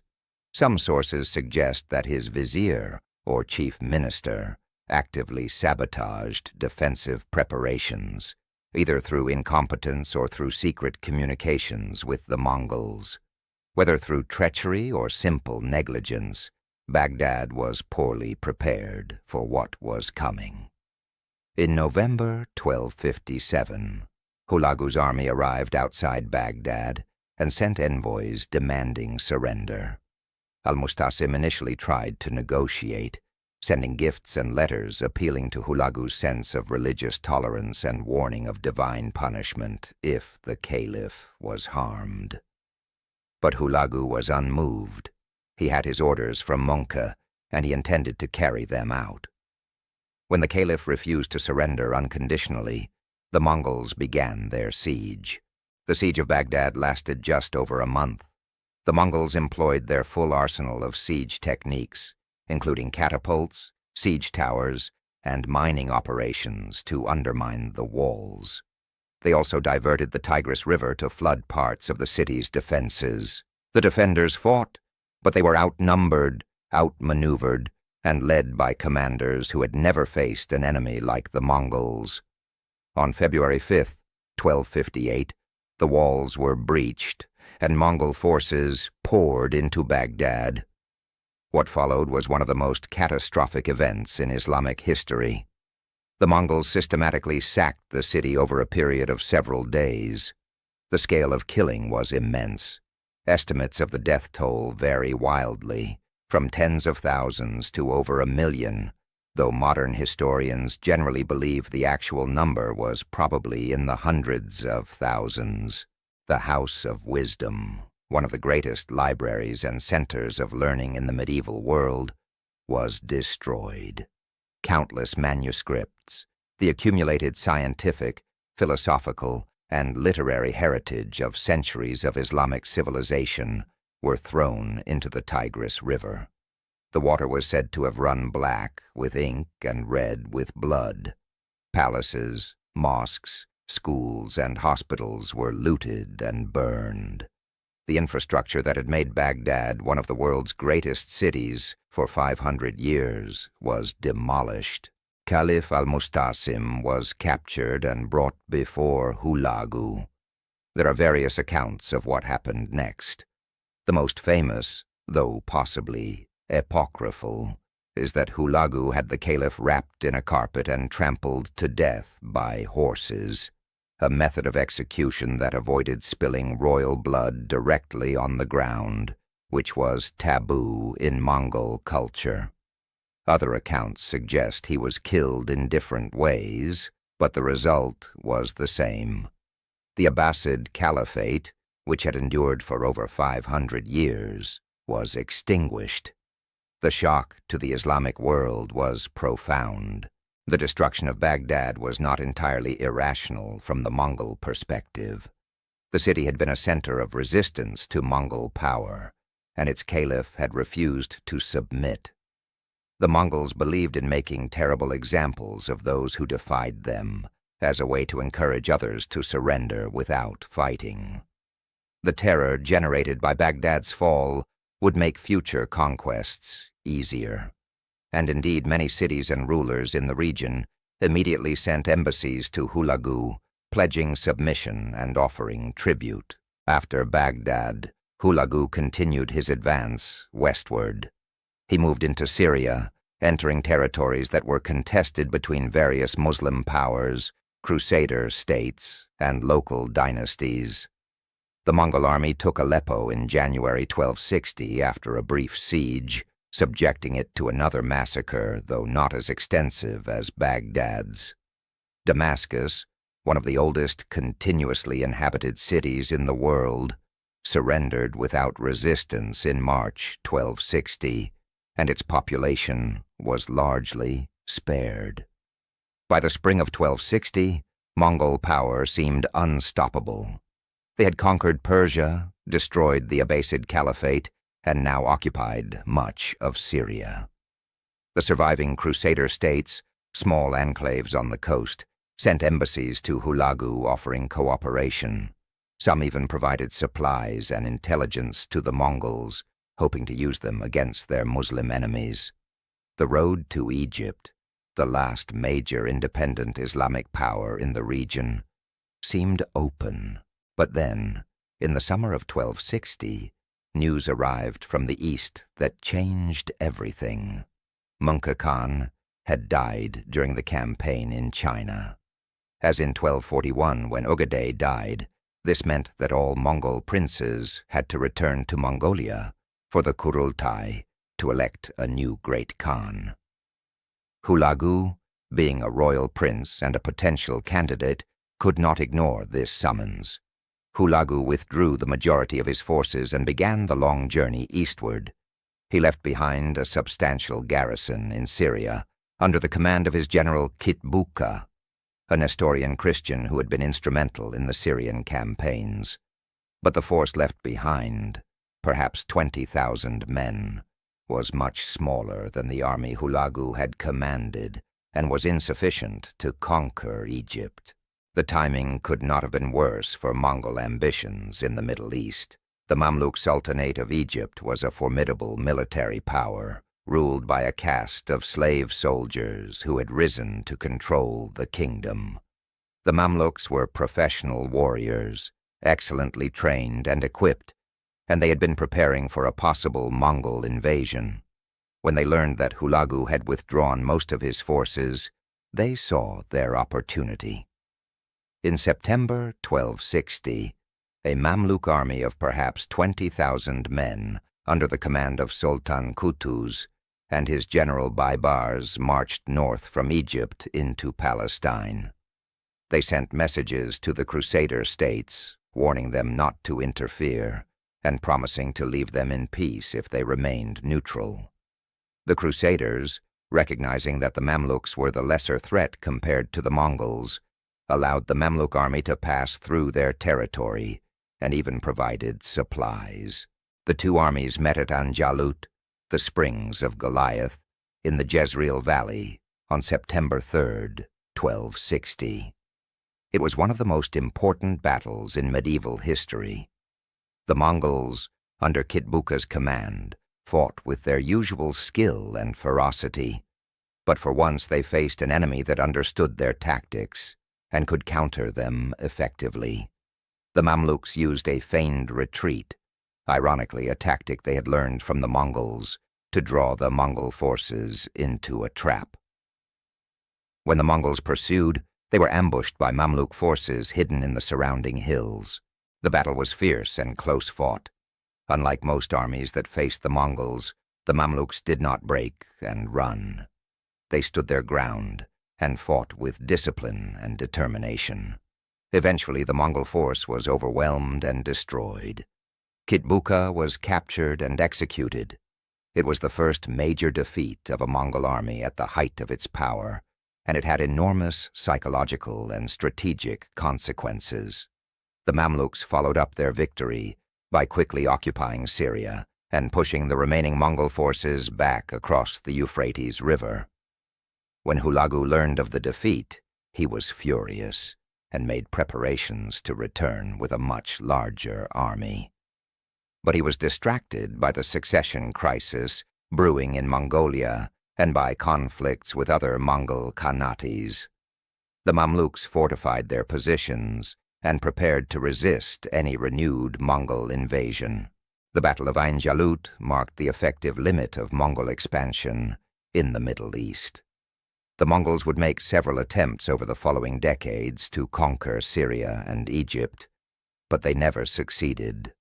The Mamluk Sultanate would survive for another 2.5 centuries, a bulwark that prevented the Mongols from completing their conquest of the Islamic world. The failure to conquer Egypt had lasting consequences. It meant that the Mongol Empire would never achieve the universal domination that Genghis Khan and his successors had envisioned. It demonstrated that the Mongols were not invincible, and it contributed to the political fragmentation of the Mongol Empire, as different Khanates pursued different strategies in the Middle East, sometimes even fighting against each other. Chapter 14. Kublai Khan and the Conquest of China. While Hulagu was campaigning in the Middle East, his brother Kublai was engaged in an even more ambitious project, the conquest of the Southern Song dynasty and the unification of all China under Mongol rule. This campaign would take decades and would transform both the Mongols and China in profound ways. The Southern Song dynasty was one of the most sophisticated civilizations in the 13th century world. It had a population of perhaps 60 to 80 million people, making it by far the most populous state on Earth. Its economy was highly developed, with extensive internal trade, paper money, advanced agriculture, and proto-industrial production of goods like iron, textiles, and ceramics. Its military forces included large armies and a significant navy. Its culture was refined, producing poetry, painting, philosophy, and technological innovations. But the Song also had significant weaknesses. They had lost northern China to the Jin dynasty a century and a half earlier, and had never recovered it. They were surrounded by enemies or rivals on all sides. Their military culture emphasized defense over offense, and their generals were often politically constrained by civilian officials who distrusted military power. When the Mongols turned their full attention to the Song after conquering the Jin, the Song faced an existential threat. Kublai Khan began his major campaigns against the Song in the mid-1250s. He approached the problem strategically, recognizing that the Song could not be conquered by simple cavalry charges. The Song heartland was south of the Yangtze River, a region of rivers, lakes, canals, rice paddies, and mountains, terrain that was challenging for cavalry and heavily populated enough that logistics would be difficult. Kublai's strategy was methodical. First, he aimed to conquer the peripheral territories, particularly Yunnan in the southwest and the areas along the upper Yangtze River. This would isolate the Song heartland and provide staging areas for the main assault. Second, he invested heavily in building a navy, recognizing that naval power would be essential for operating in the riverine environment of southern China. Third, he recruited Chinese advisors and generals who understood Song military organization and Chinese culture. Fourth, he employed a combination of military force and political subversion, offering generous terms to Song commanders who defected and harsh treatment to those who resisted. The campaign in Yunnan, conducted from 1253 to 1254, was successful. Mongol forces, led by Kublai's subordinate Ögedei, conquered the Dali kingdom, a state that had maintained independence for centuries. The conquest brought the Mongols wealth, territory, and control over trade routes leading into Southeast Asia. It also provided valuable experience in campaigning in subtropical and mountainous terrain. But in 1259, while Kublai was in the midst of operations against the Song, news arrived that Möngke Khan had died during the siege of a Song fortress called Diaoyu. The circumstances of Möngke's death are unclear. Some sources suggest he died from wounds sustained in battle. Others suggest dysentery or cholera, common killers in medieval military campaigns. Regardless of the cause, his death precipitated a succession crisis that would tear apart the unity of the Mongol Empire. Kublai was campaigning in China when his brother died. Another brother, Boke, was in Mongolia and moved quickly to seize power. Boke represented the conservative faction among the Mongols, those who wanted to maintain traditional nomadic culture and resist the adoption of sedentary Chinese ways. He convened a Kurultai in Mongolia and had himself proclaimed Great Khan, claiming legitimacy as the youngest son and as the one who held the Mongol heartland. Kublai, however, refused to accept Boke's claim. He convened his own Kurultai in China, attended primarily by princes and generals who were with him in the east. This Kurultai proclaimed Kublai as Great Khan for the first time since Genghis Khan's death. There were two rival Great Khans, and the empire descended into civil war. The war between Kublai and Boke lasted from 1260 to 1264. It was fought primarily in Mongolia and Central Asia, as both sides sought to control the Mongol heartland and the trade routes. Kublai had significant advantages. He controlled the wealthy Chinese territories, which provided him with vast resources. He had larger armies and more sophisticated logistics. He also had the support of Hulagu in Persia, which prevented Arik Boka from receiving help from the west. Arik Boka fought tenaciously, but was gradually worn down. His supply lines were cut. His allies defected. By 1264, he was forced to surrender to Kublai. He was treated relatively leniently, not executed but placed under comfortable house arrest, though he died a few years later, possibly from illness, possibly from poison. Kublai's victory was complete, but it came at a cost. The civil war had divided the Mongol elite and had accelerated the fragmentation of the empire into separate khanates. With internal opposition suppressed, Kublai turned his attention back to the conquest of the Song. The campaigns of the 1260s and 1270s were long and difficult. The Song put up fierce resistance, particularly in their fortified cities along the Yangtze River and in the mountainous regions of Sichuan. Some cities held out for years under siege. The Mongols had to learn naval warfare, build and operate large fleets, and adapt to fighting in environments completely foreign to their steppe origins. Kublai showed remarkable adaptability and willingness to learn. He recruited Chinese naval officers and shipbuilders. He studied Chinese military texts and strategy. He adopted elements of Chinese governance and culture while maintaining Mongol military dominance. He established his capital not in Mongolia but in China, first at Chengdu, the famous Xanadu of Western literature, and then at Dadu, modern Beijing.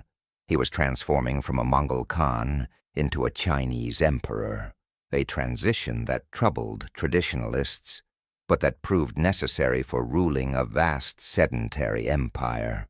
The final phase of the conquest of the Song began in 1268 with a systematic campaign to capture the Song fortress cities along the Yangtze River. The key was Xiangyang, a city that controlled access to the middle Yangtze and the approaches to the Song capital at Hangzhou. The siege of Xiangyang lasted from 1268 to 1273, 5 years of continuous siege operations that involved hundreds of thousands of soldiers on both sides and massive siege engines. The fall of Xiangyang in 1273 broke the back of Song resistance. The Mongol armies advanced down the Yangtze, taking city after city. Some surrendered, some resisted, but the outcome was no longer in doubt. In 1276, the Song capital of Hangzhou fell, and the child emperor was captured. Some Song loyalists fought on, retreating to the southern coast and continuing resistance for a few more years. The final act of Song resistance came in 1279 at the naval battle of Yamen. The last remnants of the Song court and military had taken refuge on ships in the bay near modern Hong Kong. A large Mongol fleet cornered them there. When defeat became inevitable, a loyal Song official took the child emperor in his arms and jumped into the sea, drowning them both rather than allowing the imperial line to fall into Mongol hands. It was a tragic and poignant end to a dynasty that had ruled China for over 300 years. With the fall of the Song, Kublai Khan had achieved what no previous ruler had managed in centuries, the unification of all China under a single dynasty. In 1271, even before the Song were completely defeated, Kublai had proclaimed a new dynasty, the Yuan dynasty, taking a Chinese dynastic name from the Book of Changes. He was no longer just a Mongol Khan, but a Chinese emperor, ruling according to the mandate of heaven. The Yuan dynasty represented the peak of Mongol power and the culmination of nearly 70 years of campaigns, beginning with Genghis Khan's first invasion of China. China was now united. Mongolia and China were integrated into a single political unit, and the resources of the world's most populous and economically advanced civilization were at the disposal of the Mongol Empire. But this very success also marked the beginning of the empire's transformation and ultimately its decline. Chapter 15. The Pax Mongolica and the Integration of Eurasia. The decades following the completion of major conquests, roughly the late 1370s to the early 1400s, saw the Mongol Empire at its peak of power, prosperity, and cultural achievement. This period has been called the Pax Mongolica, the Mongol Peace, a time when a large portion of the Eurasian landmass was united under Mongol rule or influence, allowing for unprecedented levels of trade, cultural exchange, and communication between East and West. The Mongol Empire, even as it fragmented politically into separate khanates, maintained sufficient cooperation and shared interest to facilitate transcontinental commerce on a scale not seen again until the modern era. The Silk Road, which had existed for over a millennium, but had often been disrupted by wars and banditry, now operated under the protection of Mongol arms. Merchants could travel from the Mediterranean to China with relative safety, knowing that Mongol law and Mongol power would protect them. Kublai Khan actively promoted trade and commerce. He recognized that the wealth of his empire depended not just on agricultural production, but also on the flow of goods and the vitality of merchants. He established a reliable paper currency, backed by silver reserves and accepted throughout his domains. He expanded and maintained the Yam system of relay stations, allowing merchants and official messengers to travel with unprecedented speed. Postal riders could cover over 200 miles in a day by changing horses at relay stations. The city of Dadu, Kublai's capital, became one of the world's great cosmopolitan centers. It attracted merchants, artisans, scholars, and adventurers from across Eurasia. Persian and Arab merchants established communities there. European traders began to arrive, most famously the Venetian Marco Polo, who claimed to have served in Kublai's administration for 17 years. Chinese, Korean, Tibetan, Indian, and Central Asian peoples all mingled in the markets and streets of the Yuan capital. Marco Polo's account of his travels, written after his return to Venice, gave Europe its first detailed view of China and the Mongol Empire. Whether all of his claims are true remains debated. Some scholars doubt he ever reached China, or suggest his account is heavily embellished, but his book had enormous influence on European imagination. It described the wealth, sophistication, and strange wonders of the East, inspiring generations of explorers and merchants.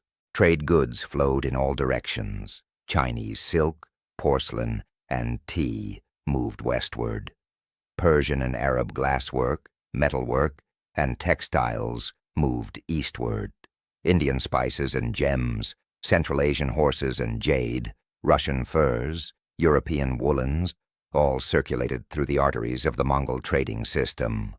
The wealth generated was immense, enriching merchants and filling the treasuries of the Mongol Khans.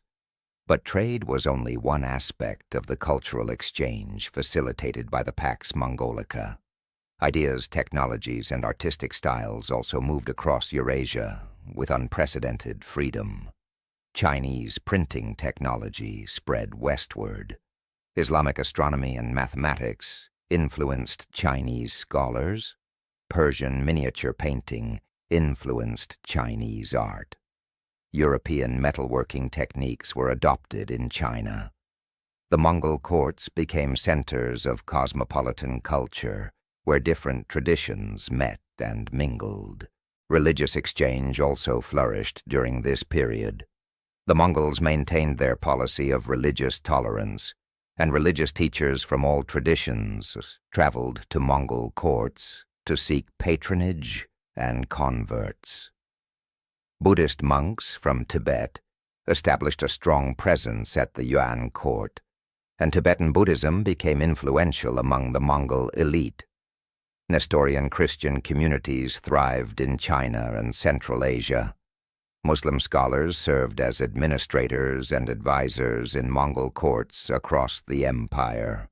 Even Catholic missionaries arrived, establishing churches in China and converting some Mongols. One of the most remarkable religious exchanges occurred when the Mongol Ilkhanate in Persia, founded by Hulagu and his descendants, converted to Islam. This was a gradual process spanning several decades. Initially, the Ilkhans had been hostile to Islam, particularly after the destruction of Baghdad. But as they settled into ruling a predominantly Muslim population, they found it politically expedient to convert. In 1295, Ilkhan Ghazan formally converted to Islam and declared it the official religion of his realm. This did not end the Ilkhanate's religious tolerance.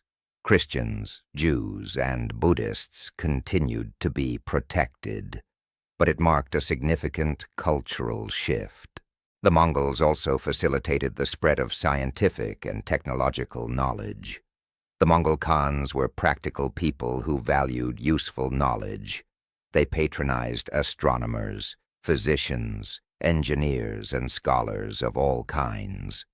The Yuan court established an extensive astronomical observatory system in China. The Ilkhanate supported the construction of a major observatory in Maragay, where Persian and Chinese astronomers worked together and produced astronomical tables that were the most accurate of their time. Medical knowledge also spread through the empire. Chinese medical practices became known in Persia and the Middle East. Islamic medicine influenced practice in China. The Bureau of Imperial Physicians in the Yuan court employed doctors from many traditions. Pharmacological knowledge from different cultures was compared and combined. While much of this knowledge exchange did not survive the fall of the Mongol Empire, some of it endured and contributed to the development of medicine in subsequent centuries. But the Pax Mongolica also had a dark side. The very trade routes and communication networks that spread goods and ideas also spread disease. In the 1340s, a terrible plague emerged somewhere in Central Asia or China and began spreading along the trade routes. This was the Black Death, one of the most devastating pandemics in human history. The plague reached the Mongol siege of Kaffa, a Genoese trading post on the Crimean Peninsula, in 1346. According to one account, the Mongols, suffering from the disease, catapulted plague-infected corpses over the city walls as a form of biological warfare. Whether this is true or not, the plague did infect the defenders. When Genoese ships fled Kaffa, they carried the disease to Constantinople, Italy, and from there to the rest of Europe. Over the next few years, the Black Death killed perhaps 1/3 to 1/2 of Europe's population, perhaps 25 to 50 million people. It also devastated populations in the Middle East, Central Asia, and China, though estimates are even more uncertain for those regions. The social, economic, and psychological impact was catastrophic. Labor shortages led to social upheaval. Religious movements flourished as people sought explanation and solace. The Mongol Empire itself was severely weakened as populations declined and administration broke down. The Black Death contributed to the decline of the Mongol Empire in multiple ways. It reduced populations and thus tax revenues.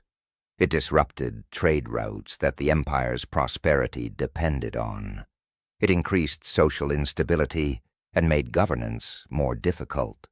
And it occurred at a time when the empire was already showing signs of political fragmentation and overextension. By the mid-1400s, the unified Mongol Empire was effectively a thing of the past. It had divided into several independent khanates: the Yuan dynasty in China, the Ilkhanate in Persia, the Chagatai Khanate in Central Asia, and the Golden Horde in Russia and the Western Steppe. These khanates sometimes cooperated but also frequently fought each other. The dream of a unified world empire under Mongol rule, the vision that had driven Genghis Khan and his successors, was fading. Chapter 16, The Fragmentation of the Empire. The Mongol Empire's division into separate khanates was not a sudden collapse but a gradual process that began even during Kublai Khan's lifetime and accelerated after his death. Each khanate developed its own character, adopted different cultural influences, and pursued independent policies. While they all claimed descent from Genghis Khan and maintained some symbolic unity, they functioned as separate states and sometimes as bitter rivals. The Yuan dynasty in China, under Kublai and his successors, became increasingly Chinese in character. The Mongol ruling elite adopted many aspects of Chinese imperial governance while trying to maintain their distinct Mongol identity. They employed Chinese bureaucrats and followed Chinese administrative practices, but they also maintained the distinction between Mongols and Chinese, creating a hierarchical system where Mongols held the highest positions and enjoyed legal privileges. Kublai himself navigated this cultural divide with considerable skill. He performed the rituals expected of a Chinese emperor, patronized Confucian scholars, and presented himself as a legitimate ruler in the Chinese tradition. But he also maintained Mongol customs, spoke Mongolian, practiced traditional shamanism alongside Buddhism, and ensured that the army remained dominated by Mongol and other non-Chinese soldiers. He was trying to be both a great Khan and a son of heaven, a balancing act that became increasingly difficult for his successors. After Kublai's death in 1294, the Yuan dynasty entered a period of gradual decline. His successors lacked his political skill and vision. Court politics became increasingly dysfunctional, with rival factions fighting for power. The emperors were often young, inexperienced, or dominated by advisors and relatives. Succession disputes became common, with multiple claimants fighting for the throne. Between 1294 and 1368, when the Yuan fell, there were 11 emperors, an average reign of less than 7 years, a sign of political instability. Economic problems compounded the political difficulties. The Yuan government overspent on luxury, warfare, and massive construction projects. To finance these expenditures, they printed excessive amounts of paper money, leading to inflation that eroded people's savings and disrupted commerce. Natural disasters, including floods of the Yellow River, devastated agricultural production and displaced millions of people. The government's response was often inadequate, undermining its legitimacy. The ethnic divisions within Chinese society also created tensions. The Mongol ruling class, along with their Central Asian allies, were a small minority in a sea of Chinese. They relied on military force to maintain control, but as time passed, the Mongol military edge dulled. Mongol soldiers became more settled, less mobile, less trained in traditional steppe warfare. Chinese resentment of foreign rule simmered and occasionally boiled over into rebellion.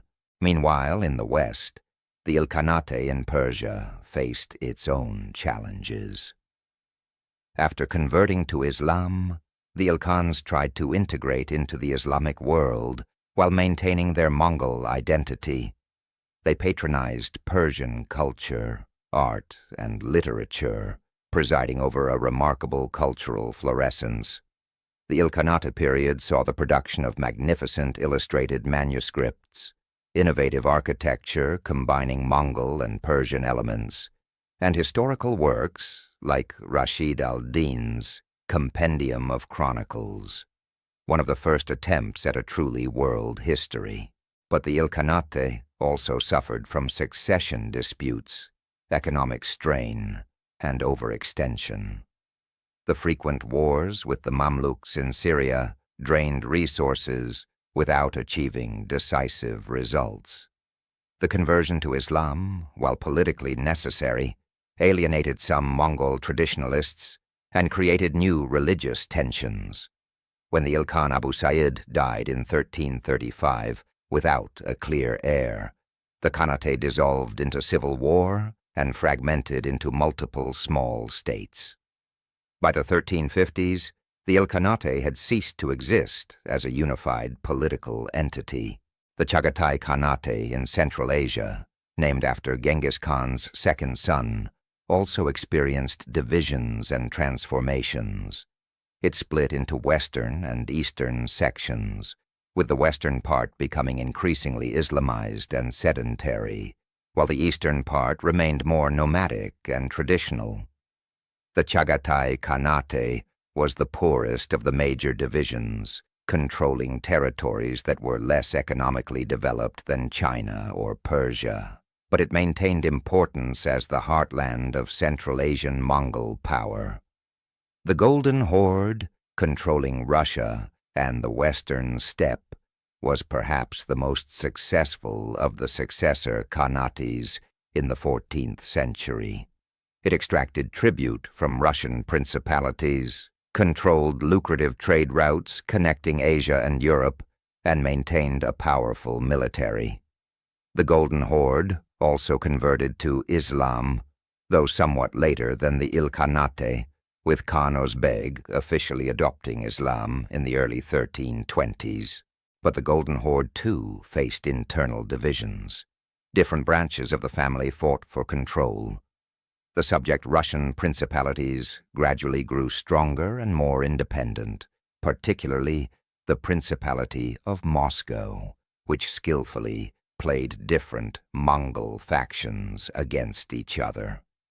And in the late 1400s, the Golden Horde would face a catastrophic challenge from an unexpected direction: the rise of Timur, also known as Tamerlane, a Mongol Turkic conqueror who claimed to be restoring the empire of Genghis Khan. The divisions between the Khanates were not just political, but also military. The Khanates fought wars against each other, sometimes over territorial disputes, sometimes over succession issues, and sometimes over economic resources. The most serious was the conflict between Kublai's Yuan dynasty and the Golden Horde, which supported Kublai's rival Kaidu, a descendant of Ögedei who refused to accept the legitimacy of Kublai's line. These civil wars lasted for decades and consumed resources that might otherwise have been used for further expansion. The fragmentation of the Mongol Empire raises a fundamental question: why did it fragment so quickly? Many empires have lasted for centuries, but the unified Mongol Empire lasted barely a century before dividing. Several factors contributed to this rapid fragmentation. First was the simple vastness of the empire.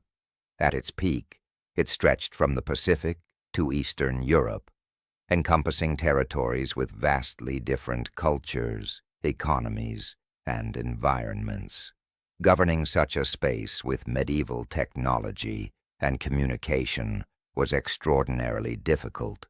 Even with the Yam postal system, it could take months for messages to travel from one end of the empire to another. Second was the Mongol succession system. Unlike many monarchies, with clear rules of primogeniture, the Mongols traditionally elected their Khan in a kurultai, and multiple sons of the previous Khan could be candidates. This created opportunities for succession disputes and civil wars. When the empire was small and the Khans were strong, this system worked reasonably well. But as the empire grew and different regions developed different interests, it became a recipe for fragmentation. Third was the absence of a unifying ideology beyond loyalty to the Genghisid lineage. The Mongols were remarkably tolerant and pragmatic, adopting local religions, customs, and administrative systems. This flexibility was a strength during conquest, but a weakness for long-term cohesion. There was no Mongol equivalent to Islam or Confucianism, no shared cultural or religious identity that could bind diverse populations together under Mongol rule. Fourth was the military obsolescence of steppe cavalry tactics. The Mongols had conquered the world with their superior mobility, archery, and discipline. But as gunpowder weapons became more common and effective in the 14 and 1500s, the advantage of horse archers declined. Infantry armed with firearms could defeat cavalry charges. Fortifications designed to resist siege engines could withstand Mongol assaults. The technological edge that had made Mongol armies invincible was eroding. Finally, there was the inevitable process of cultural absorption. Conquerors who settle among the conquered tend to adopt the culture of the more numerous and sophisticated population. This happened to the Mongols in China, Persia, and Central Asia. They adopted local languages, religions, and customs. They intermarried with local elites. Over generations, they became Chinese, Persian, or Central Asian, retaining only a memory and a pride in their Mongol heritage. This cultural absorption was, in a sense, the ultimate victory of the conquered over their conquerors. Chapter 17 in the Fall of the Yuan and the Rise of the Ming. The decline of Mongol power in China accelerated in the mid-1400s. A combination of natural disasters, economic mismanagement, and political incompetence created conditions ripe for rebellion. The tipping point came in the 1340s and 1350s, when a series of catastrophic floods of the Yellow River displaced millions of people and destroyed vast areas of agricultural land. The Yuan government's response was ineffective, and its attempts to conscript labor for flood control projects only increased popular resentment. Rebellion broke out in multiple regions of China. These were not coordinated uprisings with a unified leadership, but rather a multitude of separate movements, each with its own leaders and objectives. Some were motivated by ethnic Chinese resentment of Mongol rule. Some were driven by economic desperation. Many were influenced by millenarian religious movements, particularly the White Lotus Society, which prophesied the coming of a new era and the overthrow of corrupt rulers. Among the many rebel leaders who emerged in this chaotic period, one would prove to be exceptional. His name was Zhu Yuanzhang, and his rise from desperate poverty to founder of a dynasty is one of history's most remarkable stories. Zhu was born into a poor peasant family in Anhui province. When plague and famine struck in 1344, his parents and most of his siblings died. At 16, he entered a Buddhist monastery, not out of religious conviction but simply to survive, as monasteries provided food and shelter. But even the monastery could not sustain itself in the famine conditions, and the young monks were sent out to beg. Zhu wandered the countryside for several years, witnessing the suffering of the people and the chaos of the collapsing Yuan administration. Eventually, he joined one of the rebel armies, the Red Turbans, a group affiliated with the White Lotus movement. He proved to be a talented soldier and quickly rose through the ranks. What distinguished Zhu from other rebel leaders was his strategic vision and his discipline. While many rebels were content to raid and plunder, Zhu focused on building a stable base of power. He captured the city of Nanjing in 1356 and made it his headquarters. He instituted good governance in the territories he controlled, winning the loyalty of the population. He attracted talented advisors and generals. and he carefully studied the mistakes of previous dynasties, determined not to repeat them. Over the next decade, Zhu consolidated his power in southern China. He defeated rival rebel leaders one by one, absorbing their forces or destroying them. He cultivated support among the Chinese scholar-official class, presenting himself as a restorer of Chinese civilization rather than just another warlord. He also learned from the Mongols, adopting their military tactics and administrative methods while rejecting their foreign rule. By 1367, Zhu controlled most of southern China and was ready to move against the Yuan. He dispatched his general Shu Da northward with a large army. The Yuan court, beset by internal divisions and demoralized by decades of failure, was unable to mount an effective defense. In September 1368, Shu Da's army entered Dadu, the Yuan capital. The last Yuan emperor, Togun Timur, fled northward into the Mongolian steppe with his court and remaining loyal troops. Zhu Yuanzhang proclaimed himself emperor of a new dynasty, the Ming, meaning brilliant or radiant. He took the reign name Hongwu, meaning vastly martial, signaling his military achievements and his determination to rule with strength. The Ming dynasty would rule China for the next 276 years, until 1644, making it one of the longest-lived Chinese dynasties. The fall of the Yuan did not mean the end of Mongol power, however. The Yuan court in exile, now calling itself the Northern Yuan, continued to exist in Mongolia for several more decades. They retained control over the Mongolian steppe and periodically launched raids into northern China. The Ming emperors conducted multiple military campaigns into Mongolia, attempting to permanently eliminate the Mongol threat, but the Mongols proved elusive, retreating into the vast grasslands and returning when the Chinese withdrew. The Ming dynasty's attitude toward the Mongols was complex. On one hand, they saw the Mongols as barbarian invaders whose rule had been a humiliation for Chinese civilization. The Ming worked to erase many aspects of Mongol influence, promoting Confucian values and Chinese cultural traditions. They reinstated the civil service examination system that had been downgraded during Yuan rule. They promoted Chinese language and literature. They rebuilt Chinese institutions. On the other hand, the Ming could not ignore the Mongol military threat. They invested enormous resources in border defense, most famously in the reconstruction and extension of the Great Wall.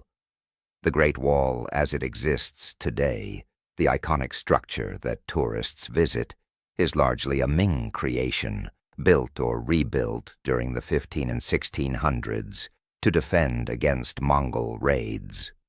This massive fortification project consumed vast amounts of labor and resources, demonstrating the continued fear and respect that China held for Mongol military power. The Hongwu emperor himself was deeply concerned about the Mongol threat. He launched multiple military expeditions into Mongolia, attempting to destroy Mongol power at its source. But these expeditions, while sometimes tactically successful, never achieved strategic victory. The Mongols simply withdrew deeper into the steppe, where Chinese armies struggled to operate. The logistical challenges of campaigning in the arid grasslands were immense, and the Mongols retained their mobility and knowledge of the terrain. In 1388, a major Ming expedition finally defeated the northern Yuan at the Battle of Bir Lake in eastern Mongolia. The last Yuan emperor was killed, and the Yuan dynasty in exile effectively ended. But this did not end Mongol independence or military capability. The Mongol tribes continued to exist, sometimes raiding China, sometimes trading with it, and sometimes serving as mercenaries for various powers in the region. The fall of the Yuan in China was paralleled by Mongol decline in other regions. The Ilkhanate in Persia, as mentioned, had already fragmented by the 1330s. The Golden Horde was entering a period of internal strife and external pressure. The Chagatai Khanate was divided and weak. By the late 1400s, the great Mongol Empire had been reduced to a collection of steppe tribes and small khanates, important regionally, but no longer a world power. Yet the story of the Mongols was not quite over. In the late 1400s, a new conqueror would emerge from Central Asia, claiming Mongol heritage and attempting to rebuild the empire. His name was Timur, and his campaigns would once again spread terror across much of Eurasia, demonstrating that the legacy of Genghis Khan was far from dead. Chapter 18. Timur and the Last Great Conqueror. Timur, known in the West as Tamerlane, was born in 1336 in Transoxiana, part of the former Chagatai Khanate in what is now Uzbekistan. He was not of pure Mongol descent, but rather a Turkic-Mongol mix, a product of the cultural blending that had occurred in Central Asia over the previous century. He was also not a direct descendant of Genghis Khan, which according to Mongol custom meant he could not claim the title of Khan. Instead, he took the title of Emir and ruled through puppet Khans, descended from Genghis Khan, maintaining the fiction of Genghisid legitimacy while holding real power himself. Timur rose to power through a combination of military skill, political cunning, and ruthless determination. As a young man, he was a minor noble and a warrior in the service of various Khans in the fragmented Chagatai realm. He lost the use of his right leg in battle, which gave him a limp and his nickname Timur Ilang, Timur the Lame, corrupted in European languages to Tamerlane. Despite his disability, he was a formidable warrior and brilliant military commander. By 1370, Timur had established himself as the de facto ruler of Transoxiana, with his capital at Samarkand. Over the next 3.5 decades, until his death in 1405, he would conduct campaigns across an area stretching from India to Russia, from Anatolia to China, conquering and destroying with a savagery that rivaled or exceeded that of Genghis Khan himself. Timur explicitly modeled himself on Genghis Khan and claimed to be restoring the Mongol Empire, though this was more propaganda than reality. His army used Mongol tactics and organization, with cavalry as the core, and with the same emphasis on mobility, intelligence gathering, and psychological warfare. But Timur's empire was more of a personal military dictatorship than the institutionalized state that Genghis Khan had created. It was held together by Timur's charisma and military success, and it would not survive long after his death. Timur's campaigns were characterized by extraordinary brutality, even by the standards of medieval warfare. He ordered the construction of towers made from the skulls of his enemies, sometimes pyramids of tens of thousands of severed heads. He massacred entire cities that resisted him.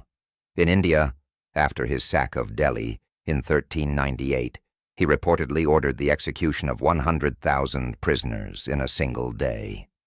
In Isfahan, Persia, after a rebellion, he had 70,000 people killed and their heads stacked in minarets around the city. This brutality was not mere sadism, but a calculated terror strategy, learned from the Mongols. Timur wanted to so terrify his enemies that they would surrender without fighting, sparing his own soldiers and speeding his conquests. The strategy worked. Cities and rulers across the Middle East and Central Asia surrendered to him rather than face the consequences of resistance. But the human cost was staggering, and the regions he conquered were devastated. Timur's first major campaigns were in Persia and the Caucasus, where he brought the surviving remnants of the Ilkhanate and various Turkish and Persian kingdoms under his control. He then turned his attention to the Golden Horde, which was embroiled in internal conflicts. Timur invaded their territories repeatedly in the 1380s and 1390s, defeating their armies and sacking their cities. These campaigns permanently weakened the Golden Horde and accelerated its fragmentation. In 1398, Timur invaded India, crossing the Hindu Kush mountains and descending on Delhi. The invasion was brutal and devastating. After capturing Delhi, Timur's forces subjected it to a massacre and sacking that left the city in ruins. Timur withdrew with immense plunder, but he did not attempt to hold India permanently. It was a raid on a massive scale, designed to acquire wealth and demonstrate his power. Timur's most famous campaign, however, was his invasion of Anatolia and his defeat of the Ottoman Empire. The Ottomans, who were rising as a major power in the eastern Mediterranean and had recently conquered much of the Byzantine Empire, seemed to be on the path to becoming a dominant force. But in 1402, at the Battle of Ankara, Timur's forces crushed the Ottoman army and captured the Ottoman Sultan Bayezid I. This stunning defeat threw the Ottoman Empire into crisis and delayed its expansion for several decades. The battle demonstrated that steppe cavalry tactics were still effective against even sophisticated armies. Timur's forces used their traditional mobility and archery to devastating effect, surrounding and annihilating the Ottoman army, despite being on unfamiliar terrain far from their home base. The victory sent shockwaves through the Islamic and Christian worlds, as it seemed that the days of Mongol invincibility had returned. By the early 1500s, Timur controlled an empire that rivaled in extent the domains Genghis Khan had ruled at his death. He held Central Asia, Persia, Iraq, Syria, parts of Anatolia, and had asserted dominance over parts of Russia and India. But Timur was not satisfied. In his final years, he began planning the ultimate conquest, the invasion of China and the overthrow of the Ming dynasty.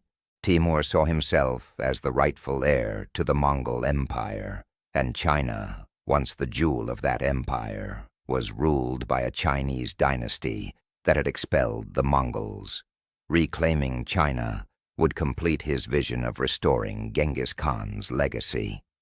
In 1404, at the age of 68, he assembled a massive army, reportedly numbering 200,000 men, and set out eastward toward China. But Timur would never reach China. During the winter march through Central Asia, while his army was camped near Otrar in modern Kazakhstan, Timur fell ill. Despite his legendary toughness, his body, worn by decades of campaigning and advancing age, finally failed him. He died in February 1405. His body was taken back to Samarkand and buried in a magnificent mausoleum, the Gure Amir, which still stands today. With Timur's death, his empire immediately began to fragment.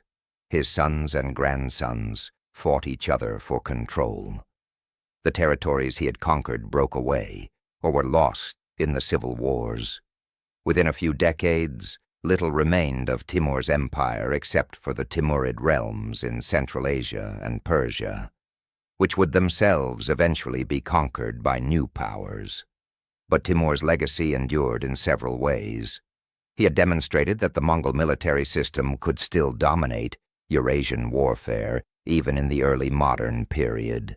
He had preserved and transmitted the administrative and cultural achievements of the Mongol era. His court at Samarkand had been a center of art, architecture, and scholarship, patronizing Persian culture and producing magnificent buildings and manuscripts. The Timurid artistic tradition would influence later Islamic art, particularly in the Mughal Empire of India. which was founded by Timur's descendants. Timur was also the last great nomadic conqueror in world history. After him, the balance of military power would shift decisively toward sedentary states with gunpowder weapons, standing armies, and centralized bureaucracies. The era of steppe empires, which had shaped Eurasian history for millennia, was coming to an end. But the memory of the Mongols and of Timur, who claimed their legacy, would endure long after their military dominance had faded. Chapter 19. The Mongols in Russia. The Tatar Yoke. While the story of the Mongols in China and the Middle East involved dramatic conquests, followed by relatively rapid decline, the Mongol impact on Russia was different. Here, Mongol dominance lasted for over 2 centuries and profoundly shaped Russian political culture, institutions, and historical development. This period, known in Russian history as the Tatar Yoke, was a time of subordination and exploitation, but also of adaptation and eventual emergence as a major power. The initial Mongol conquest of Russia in 1237 to 1240 had been devastating, with cities destroyed and populations massacred or enslaved. But after the conquest, the Mongols did not attempt to rule Russia directly. Instead, they established a system of indirect rule that was both efficient and flexible. Russian princes remained on their thrones and continued to govern their principalities according to Russian customs and laws. But they were required to pay tribute to the Mongol Khan, to provide troops when demanded, and to receive confirmation of their authority from the Khan. This system was administered by the Golden Horde, the Mongol Khanate that controlled Russia and the western steppe. The Golden Horde's capital was at Sarai, on the lower Volga River, far to the southeast of the main Russian principalities. From there, the Khans exercised sovereignty over Russia without the expense and difficulty of direct occupation. It was a form of protection racket. The Russian princes paid tribute, and in return, the Mongols protected them from outside threats, and crucially, from each other. The system worked because it aligned the interests of the Mongol Khans and the Russian princes. The Khans wanted reliable revenue without administrative burden. The princes wanted autonomy to rule their own territories. As long as the tribute was paid and major rebellions were avoided, the system functioned smoothly. When princes failed to pay, or when they fought each other without permission, the Mongols would send punitive expeditions to enforce compliance. But such interventions were relatively infrequent. One consequence of this system was that it intensified political competition among Russian princes. To gain advantage over rivals, princes would travel to Sarai to cultivate relationships with the Khan and his officials, offering gifts and seeking favorable judgments in disputes. The Khan held the power to grant or revoke the title of Grand Prince, the senior position among Russian rulers, and princes competed fiercely for this honor. This competition, mediated through the Mongol court, helped determine which principalities would grow powerful and which would decline. The Principality of Moscow was the ultimate beneficiary of this system. In the early 1300s, Moscow was a relatively minor principality, less important than Vladimir, Tver, or Novgorod. But the princes of Moscow proved to be skilled at navigating Mongol politics. They reliably collected tribute not just from their own territories, but also from other principalities, serving as intermediaries between the Russian lands and the Golden Horde. They accumulated wealth through this role, and used it to expand their territory and influence. The most important Muscovite prince in this period was Ivan Therm, known as Ivan Kalita, Ivan Moneybags, who ruled from 1325 to 1340. Ivan cooperated fully with the Mongols, served as their chief tribute collector, and used his position to enrich Moscow and to gain the title of Grand Prince. He also moved the seat of the Russian Orthodox Church to Moscow, giving the city religious prestige in addition to political power. Under Ivan and his successors, Moscow began its rise to dominance over Russia. The Mongol period also had profound effects on Russian political culture. The centralized autocratic style of Mongol rule influenced Russian conceptions of governance. Russian princes learned from the Mongols the value of absolute authority, efficient tax collection, and swift punishment of opposition. Some historians argue that the autocratic tendencies of later Russian czars, including their vast power over subjects and their use of brutal repression, were learned from the Mongol model. The Russians also adopted some Mongol administrative practices. The Yam postal system was imitated. Census-taking methods were borrowed. Military tactics and organization were influenced by Mongol examples. The Russian cavalry began to adopt some characteristics of steppe horsemen. Even the word for money in Russian, dengi, is derived from the Mongol tenge, but the relationship was not one-sided. The Mongols also changed under Russian influence. The Golden Horde converted to Islam in the early 1400s, adopting the religion of the sedentary civilizations to the south.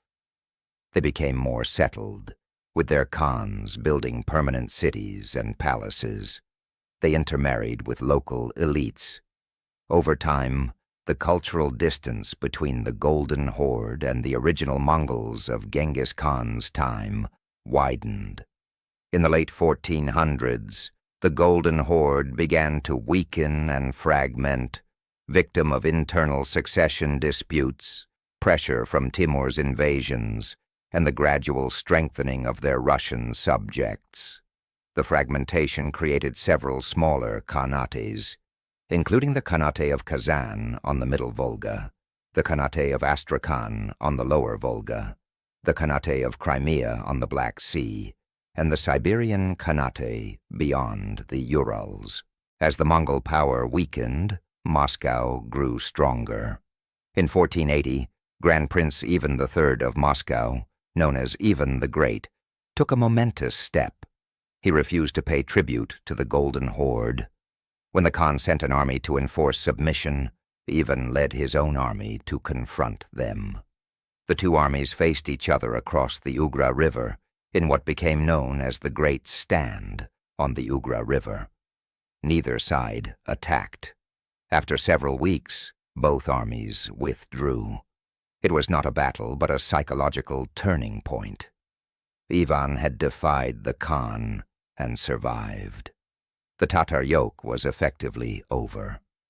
Ivan III would go on to conquer Novgorod, absorb Tver, and expand Moscow's territory dramatically. He married the niece of the last Byzantine emperor and adopted Byzantine imperial symbolism, including the double-headed eagle that would become Russia's coat of arms. He began to style himself as Tsar, a title derived from Caesar, claiming to be the heir to both Byzantine and Mongol imperial traditions. Moscow was transforming from a tributary principality into an independent empire. In the 1600s, Moscow would conquer the successor khanates one by one. Kazan fell to Ivan IV, Ivan the Terrible, in 1552. Astrakhan fell in 1556. The Crimean Khanate survived longer, under Ottoman protection, but it too was eventually conquered by Russia in 1783. Russian expansion into Siberia, beginning in the late 1600s, brought vast new territories under Russian control, completing the reversal of the Mongol conquest. Chapter 20. The Last Mongol Empire. The Rise and Fall of the Zungar Khanate. While the great Mongol Khanates of the 13th and 14th centuries had faded into history or been absorbed by other powers, the Mongol people themselves endured on the steppe. Mongolia remained independent, though divided among various tribes and clans that sometimes united and sometimes fought each other. In the 16th and 17th centuries, a new form of unity emerged among the Mongols, centered on Tibetan Buddhism and on periodic attempts to recreate something resembling the old empire. One of the most significant developments was the conversion of the Eastern Mongols to Tibetan Buddhism in the late 16th century. This conversion was facilitated by Altan Khan, a powerful Mongol leader who invited Tibetan lamas to teach in Mongolia. The relationship between Altan Khan and the Lama Sonam Gyatso resulted in the creation of the title Dalai Lama, meaning ocean teacher, which Altan bestowed on Sonam Gyatso, retroactively making him the third Dalai Lama. This conversion transformed Mongol culture as Buddhism became central to Mongol identity and provided a new form of cultural unity. But while the Eastern Mongols, known as the Khalkha Mongols, were becoming increasingly influenced by Buddhism and Chinese culture, another group of Mongols in the West were building the last great steppe empire. These were the Zungars, a confederation of Western Mongol tribes, also called Oirats, who controlled territories in what is now Western Mongolia, Xinjiang, Kazakhstan, and parts of Siberia and Tibet. The Zungar Khanate, at its peak in the late 17th and early 18th centuries, controlled a vast territory and fielded armies that could challenge the great empires that surrounded them: Qing China, Romanov Russia, and the various Central Asian Khanates. The Zunghars were the last nomadic steppe power capable of threatening sedentary civilizations on equal terms. Their story represents the final chapter in the long history of steppe empires that had shaped Eurasia for thousands of years. The rise of the Zungar Khanate began in the mid-17th century under the leadership of Galdan Boshugtu Khan. Galdan had been educated as a Buddhist monk in Tibet, but was called back to lead his people after his brother's death. He proved to be a capable military commander and political leader, uniting the Western Mongol tribes and expanding Zungar territory dramatically. By the 1680s, the Zunghars controlled much of Central Asia and were raiding into territories claimed by both Russia and China. The Zunghars' most dangerous enemy was the Qing dynasty of China. The Qing, ruled by Manchus who were themselves originally steppe people from Manchuria, understood the nomadic way of war and were determined to prevent any revival of Mongol power that might threaten China. The conflict between the Qing and the Zunghars would dominate Central Asian geopolitics for nearly a century and would ultimately result in one of history's most complete genocides. The wars between the Qing and the Zunghars were long, complex, and involved sophisticated diplomacy and military operations across vast distances. The Qing emperors, particularly Kangxi, Yongjing, and Qianlong, devoted enormous resources to the Zungar problem. They built a supply system that could sustain large armies operating deep in the steppe and deserts. They employed Mongol cavalry, Manchu bannermen, and Chinese infantry and artillery. They used divide-and-rule tactics, allying with some Mongol groups against others. Galdan initially had considerable success against the Qing. His armies raided deep into Qing territory and defeated Qing forces in several battles. But the Qing had far greater resources and could sustain losses that would cripple the Zunghars. Emperor Kangxi personally led several campaigns against Galdan in the 1690s, pursuing him across Mongolia, with armies numbering in the tens of thousands, supported by elaborate logistics, including mobile granaries and supply trains. In 1696, Galdan's forces were decisively defeated at the Battle of Jiao Modo. Galdan escaped but had lost most of his army. The following year, facing internal rebellion and external pressure, Galdan died, possibly by suicide, possibly by assassination.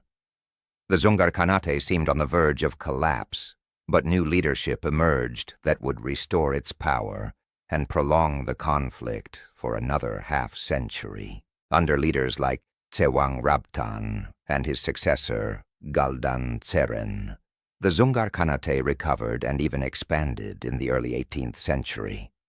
They conquered Tibet in 1717, controlling the high plateau for several years, until expelled by Qing forces. They raided into Kazakhstan and came into conflict with Russia. They continued to threaten Qing borders and to offer an alternative allegiance for Mongols who chafed under Qing control.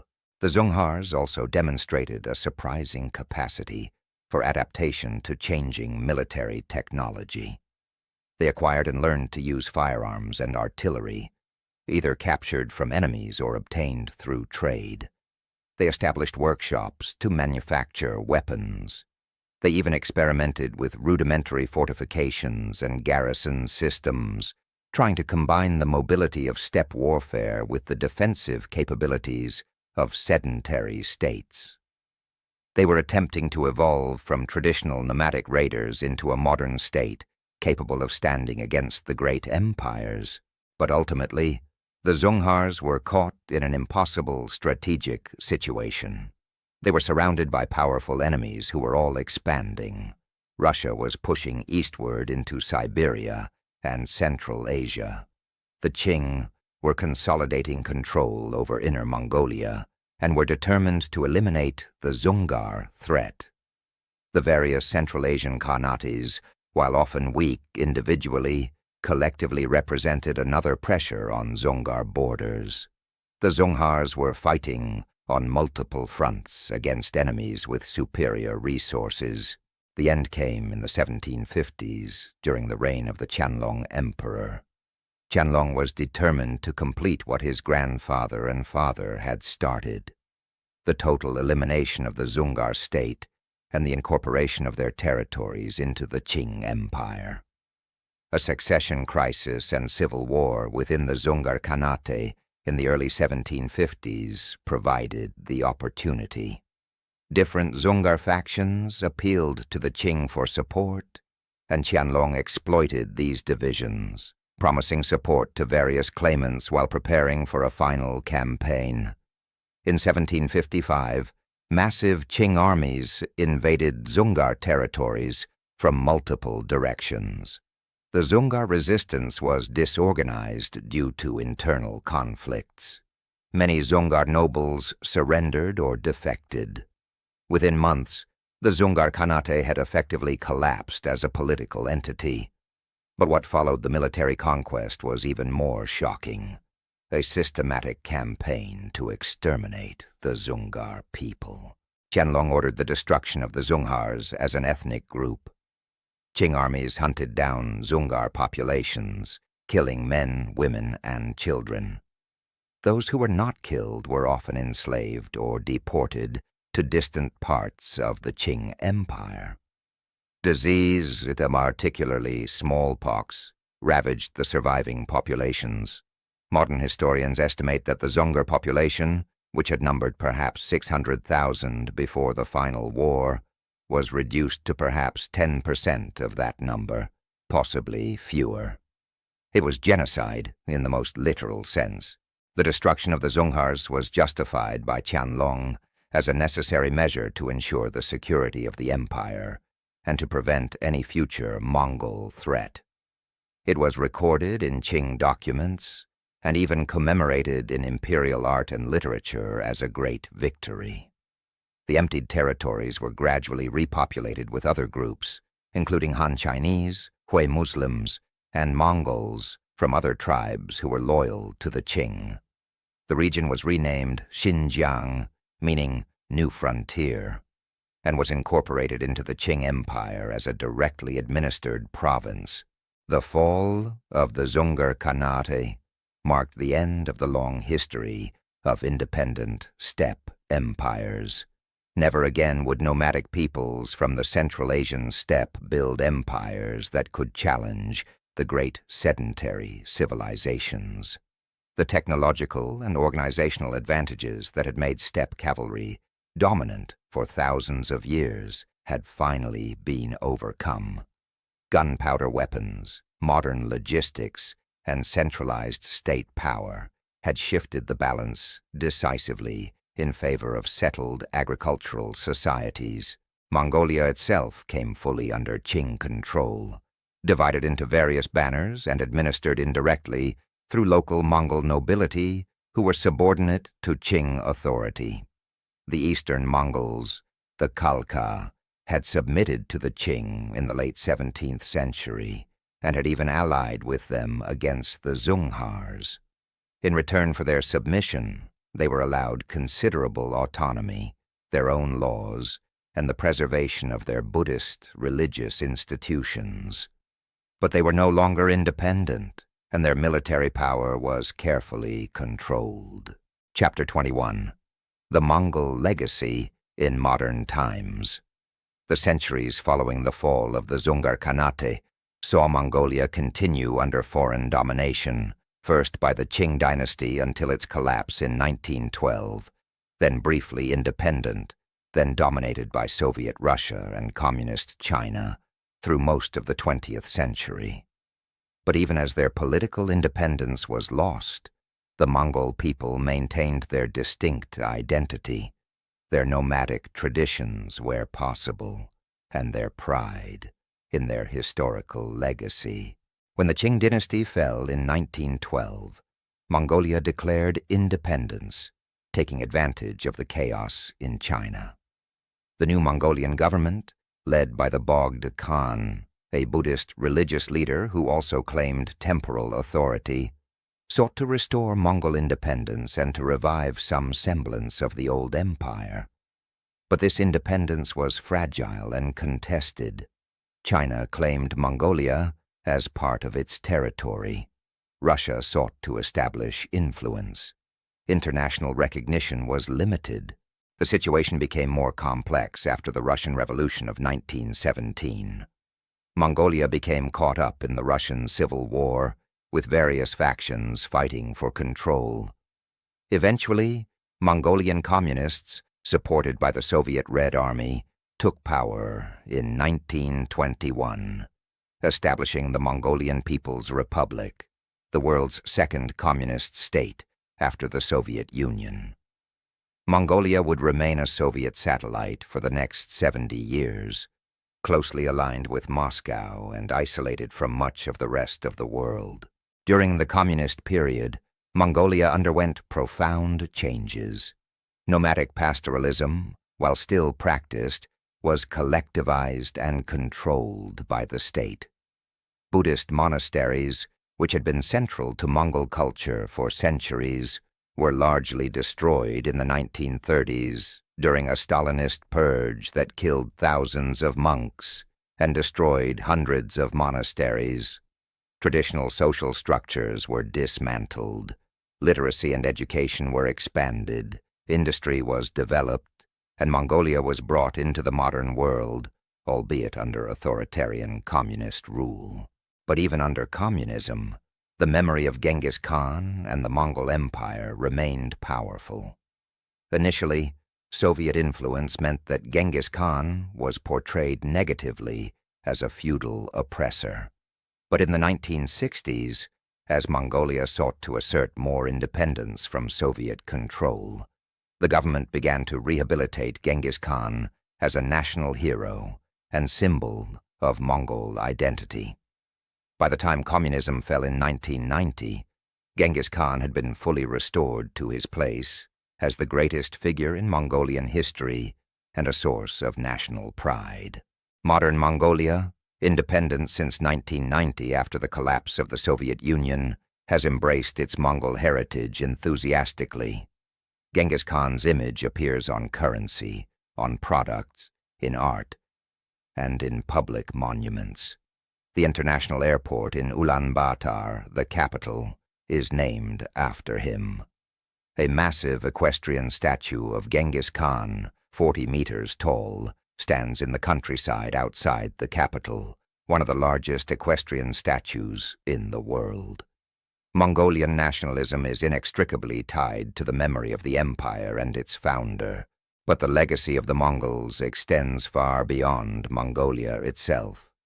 Across the vast territories that were once part of the Mongol Empire, their impact can still be traced in culture, genetics, politics, and historical memory.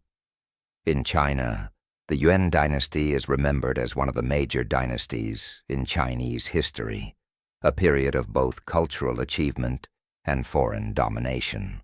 The Mongol invasions are seen as a trauma, but also as a formative experience that shaped Chinese defensive strategies and attitudes toward the outside world. In Russia, the Mongol period is remembered with ambivalence. On one hand, it is seen as a dark age of subordination and exploitation, the Tatar yoke that held Russia back from developing along the same path as Western Europe. On the other hand, some historians argue that Mongol rule contributed to the formation of the Russian state, to Russian territorial expansion, and to aspects of Russian political culture. The debate over the Mongol impact on Russia continues among historians and has political overtones related to Russian national identity. In the Islamic world, the Mongol invasions are remembered as catastrophic. The destruction of Baghdad, the fall of the Abbasid Caliphate, and the devastation of Persia and Central Asia are seen as among the greatest tragedies in Islamic history. Yet the Mongol period is also recognized as a time of cultural synthesis, when Islamic civilization engaged with East Asian cultures in unprecedented ways. The Ilkhanid period in Persia, despite its violent origins, produced remarkable art, architecture, and scholarship. In Central Asia, the legacy is complex. The region was devastated by multiple waves of Mongol conquest, first by Genghis Khan, later by Timur. Populations declined, cities were destroyed, and irrigation systems were wrecked. But Central Asia was also the heartland of the Mongol Empire, and Timurid culture, which claimed Mongol heritage, produced magnificent achievements in architecture and art, particularly in cities like Samarkand and Bukhara. The Mongol legacy in Central Asia is a mixture of destruction and creation. Genetically, the Mongol impact is measurable.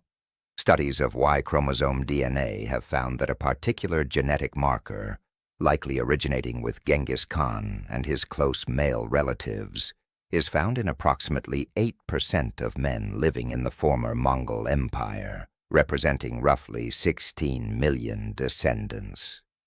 This extraordinary genetic legacy reflects both the Mongol practice of taking many wives and concubines, particularly among the ruling elite, and the sheer extent of the empire they created. The Mongol Empire also had lasting effects on world history and global development. It facilitated the exchange of technologies, ideas, and goods between East and West on an unprecedented scale. Paper and printing technology, gunpowder, the compass, and various other Chinese innovations spread to the West, partly through Mongol intermediation. Islamic astronomy and mathematics influenced East Asian science. European knowledge of geography expanded dramatically through contact with the Mongol world. The Mongol destruction of the Khwarazmian Empire and the Abbasid Caliphate arguably shifted the center of gravity of the Islamic world westward, toward Egypt and later toward the Ottoman Empire. The Mongol conquest of China led to a period of closer integration between China and the rest of Eurasia. The Mongol invasions of Russia set that region on a path of development distinct from Western Europe, arguably contributing to Russian autocracy and territorial expansion. The Mongol Empire also demonstrated, perhaps for the first time in history, on such a scale, the possibility of a truly multi-ethnic, multi-religious empire, held together by military power and pragmatic governance, rather than by a single dominant culture or ideology. The Mongol policy of religious tolerance, meritocratic promotion, and incorporation of diverse peoples into the imperial structure created a model that would influence later empires, including the Ottomans and even modern multi-ethnic states. But perhaps the most important legacy of the Mongols is simply their demonstration of what was possible. A nomadic people from one of the least hospitable environments on Earth, with a population that never exceeded a few million, conquered territories inhabited by hundreds of millions, defeated the most sophisticated military forces of their time, and created the largest contiguous land empire in history. They proved that organization, discipline, mobility, and strategic vision could overcome vast disparities in numbers and resources.